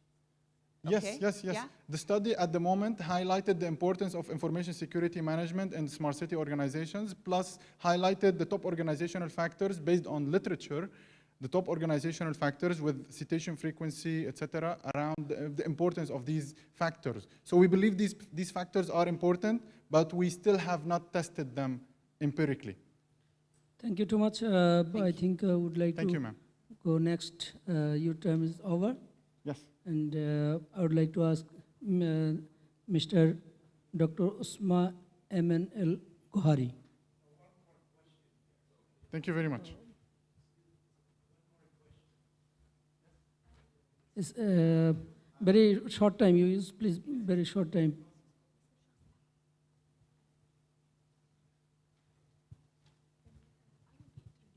I don't know how short the question is in terms of meters, but yes, Mohammed. very interesting talk. But I have a question about the issue of smart cities, the concept of smart cities, the paradigm of smart cities. It's an emerging idea. It's a futuristic idea. What we call a smart city today, in probably 15 years, people will laugh at it and say it was, well, what was smart about it? Because the word smart means many things. The integration of all the different technologies into this smart city has many implications. Social, economic, environmental, etc. I think most of these factors and parameters are welcome,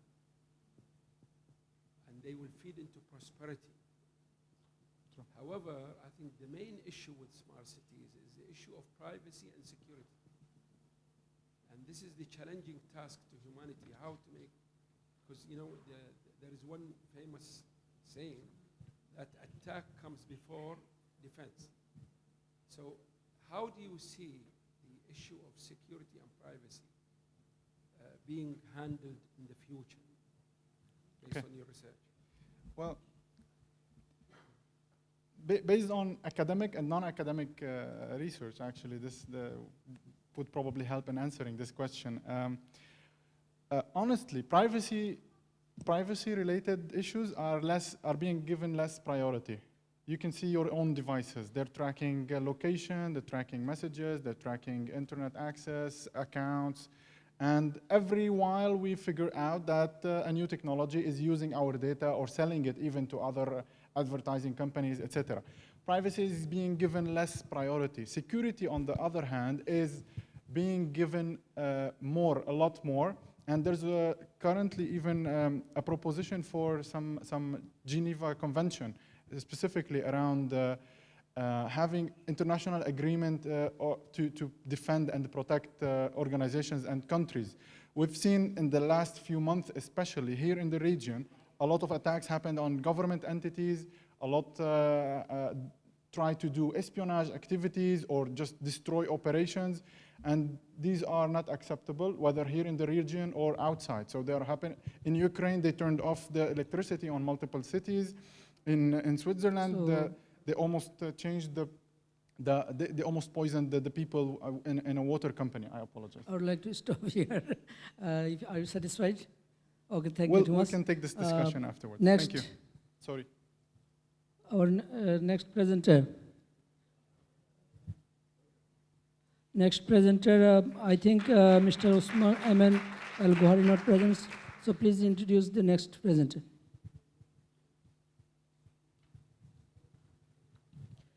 Thank you, Mr. Mohammed. And now we would like to call our next keynote speaker, Dr. Joao Silva, to deliver his talk titled Bahrain Parks, a cloud platform for planning, designing, and managing public parks. Dr. Silva, please take the floor.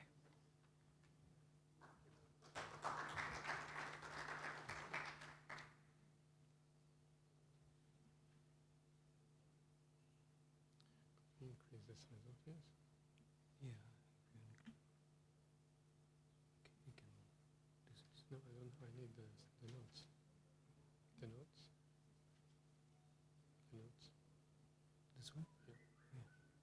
So after that you have to press here for enlarge. Yeah, but I need the notes. I should see the notes here and no. It is not coming.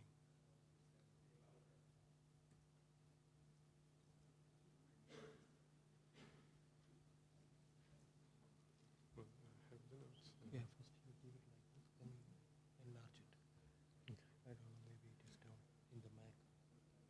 It's the way you set up with the screen there. No.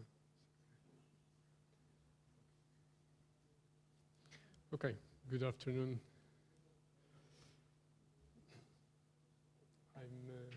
I'm going to talk about a project that is different from what we've been listening to today.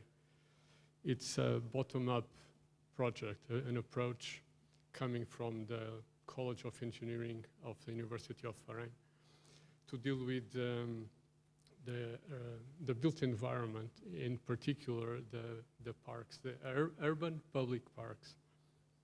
So I'm going to go through backgrounds of parks benefits and genesis of the project, and then talk about aims and objectives and work done so far. And I'm going to show a live demo of the application. So urban parks are very important. They have several aspects. Environmental sustainability, for example, they help mitigate air pollution, mitigate high temperatures, which is of importance here in the region, mitigate acoustic pollution, support biodiversity, promote aquifer recharge, etc. It's also important in terms of social aspects, so facilitates exercising and socializing. And they are places that all sorts of backgrounds and social upbringing, they are used by all sorts of different people with very different backgrounds and social condition. The matter of public health is important in the region. In any developed country, we know that inactivity is a big concern. And that is the case here in the region as well. So we're trying to build an infrastructure of knowledge that is supposed to inform decision-making regarding the built environment. It's infrastructure of knowledge that is based on data first. We try to leverage that data to information, and in the third step, there will be leveraging of that information to knowledge. So we can talk about knowledge, but knowledge is way in the future. We're promoting evidence-based research, so we want to have data to then inform trials, to do many pilot tests. So we use a trial and error approach to not only inform policy, but really inform the planning of parks and the design of parks, and obviously also the management of parks. The management of parks has to do with live information. It's linked to what we tend to think of when we think about a smart city, so a cascade of live information that culminates in some sort of action. But to use data for planning and for design, we need a lot more information than this short-term live information. We're including public participation, including ratings, counts, and surveys. Ratings means any visitor to a park today can rate the park with 5 criteria. We're also doing categorized counts of users on parks. We create this tool for the municipalities to start doing this frequently. They didn't start yet, but we're doing so ourselves in one park to show the potential of the use of that data. And we plan to do surveys to understand better how people use the parks and who uses the parks. We also have an aim of making parks smart, creating a sense of dynamics of the parks that respond to people's needs. At the same time, create a sense of ownership of the parks due to this participation of the public. And obviously, parks are places of leisure. So they have an aura of positivity that hopefully becomes attractive to corporate social responsibility. So what we're doing, we're trying to first increase the general awareness of parks. We did a small survey, just informal, with our students, and we realized that on average, I think there are around 19 parks in the country, 19. The reality is there are more than 200.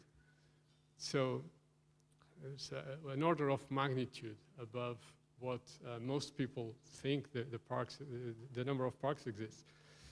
So people don't know even about most of the parks. So we're doing also a comprehensive inventory of the parks. We monitor the usage of the parks. We're gathering user ratings.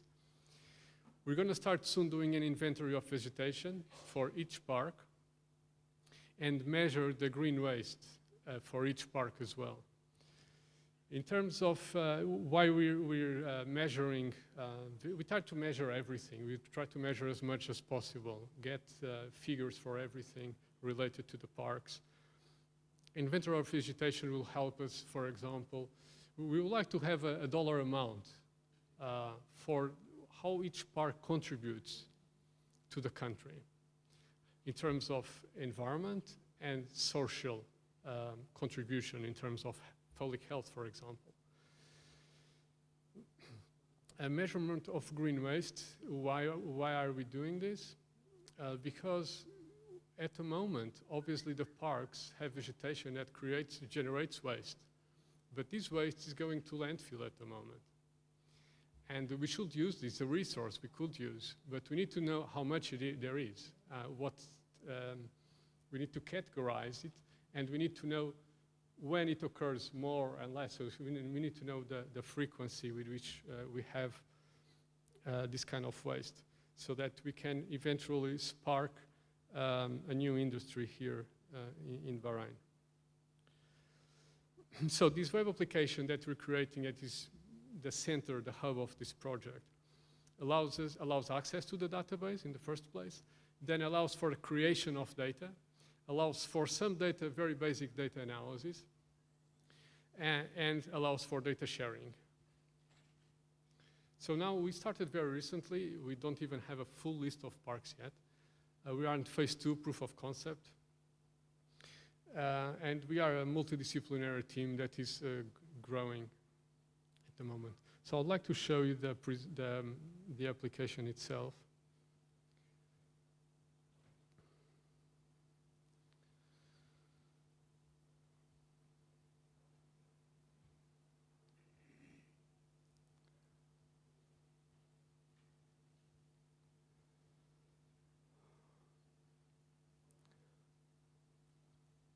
So this application has been live for around 4 or 5 months now. And it's data-driven, it's built on the fly every time we access it. So on the homepage we have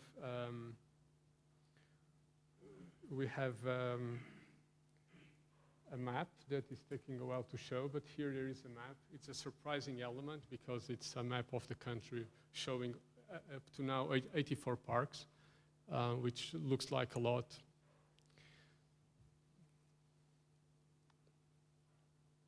And it's surprising because people in general don't tend to not imagine there are so many. Despite the government spending millions of dinars every year in parks. Okay, so the map is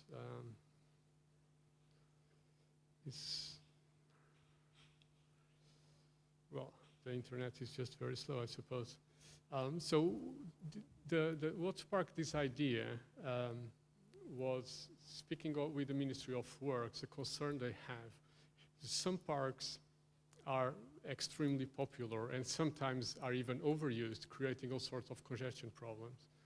And other parks are just not used pretty much. And we'd like to know what are the characteristics, what makes a good park. And apparently it's very hard to establish that at the moment. So we're trying to figure out what those characteristics are. And after having all this data, we hopefully have some insight.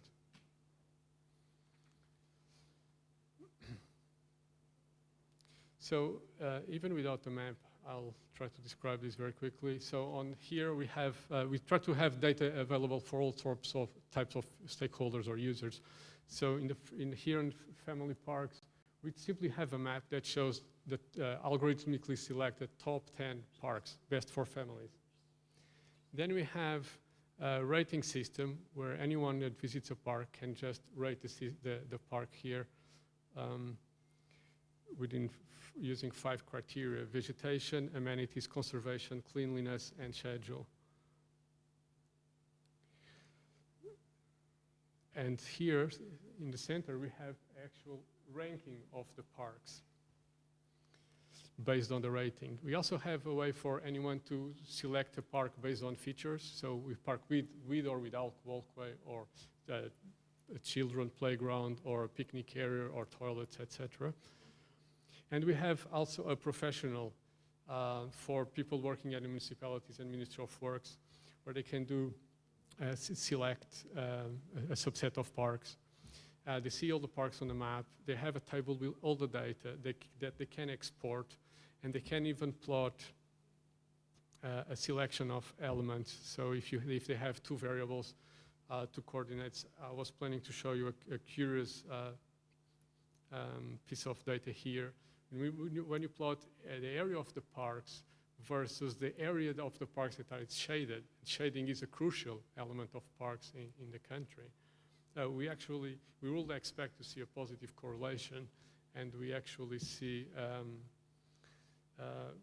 minimal correlation, and for some municipalities, the correlation is actually negative.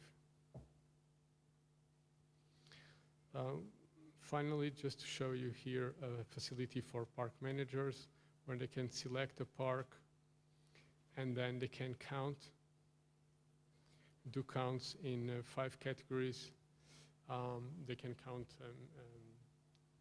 blind, wheelchair users, men, women, children, and seniors. So as I said, this is a bottom-up approach. This is what we're not trying to create a smart city because we want a smart city. We are professionals and we need data. So that's why I'm calling it a bottom-up approach. And this is the kind of data that we planners and designers, architects need to increase the quality and the efficiency of the performance of the built environment. And this is the shape or the form we find to do so. And now I'd like to hear from you. Thank you.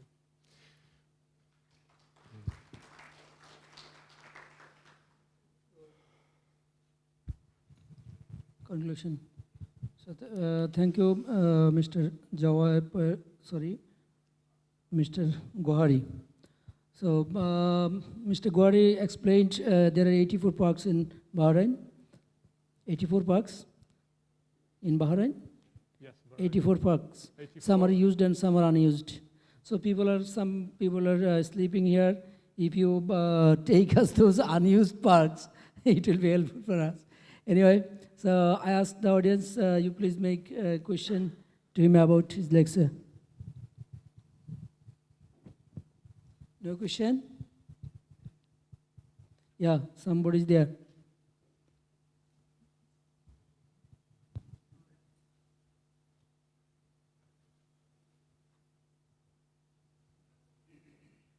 Thank you for your presentation.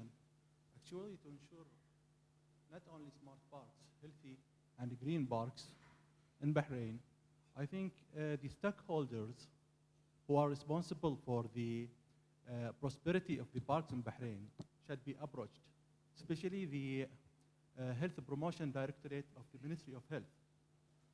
I don't know if you have approached these stakeholders in order to take their perspectives and employ it in your survey. Of course, after we had something to show for our idea, we approached the Ministry of Works, and they gave us their full support. We are working with the 4 municipalities. And I forgot to mention, we have sponsorship, actually, from the National Initiative for Agricultural Development.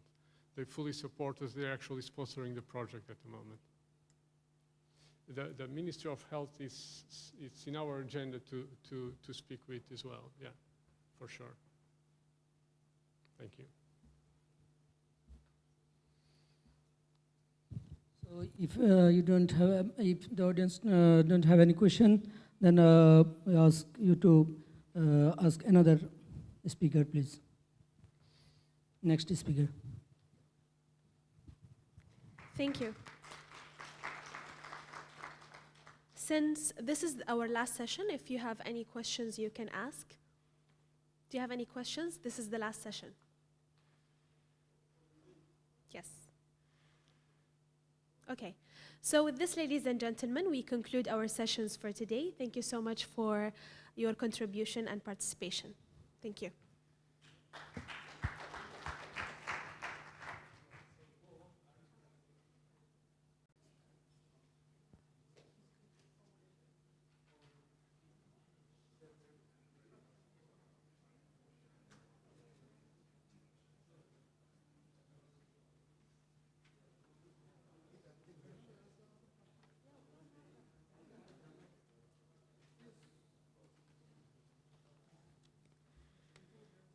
I would like to invite Professor Abdallah Al-Hawaj and Professor Mansour Al-Ali to give the certification of appreciation to our keynote speakers.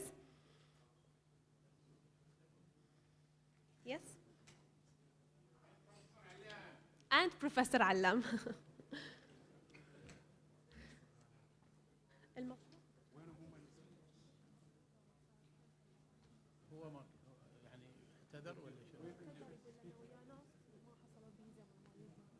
يعني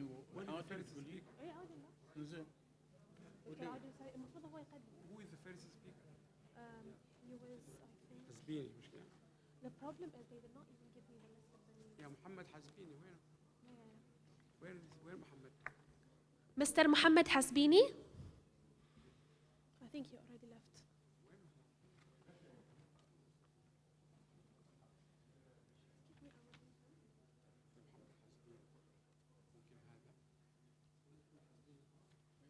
Dr. Jawal?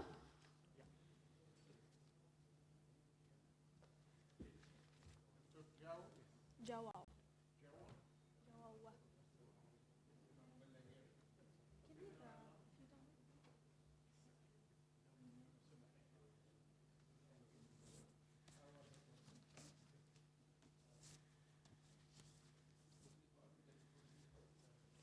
These are not here. These are not here. وين حسبيني؟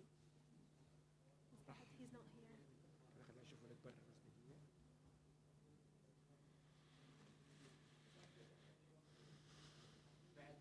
في مستر حسبيني بس قاعدين ندوره. مين؟ Yeah, he's the chairman, yeah. Yeah.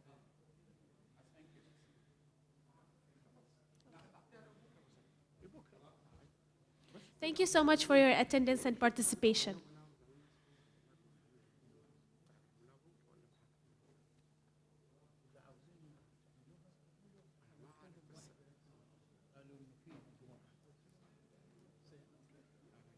كوفي بريك مش كده؟ يطلع كوفي بريك. مش كوفي في كوفي برا.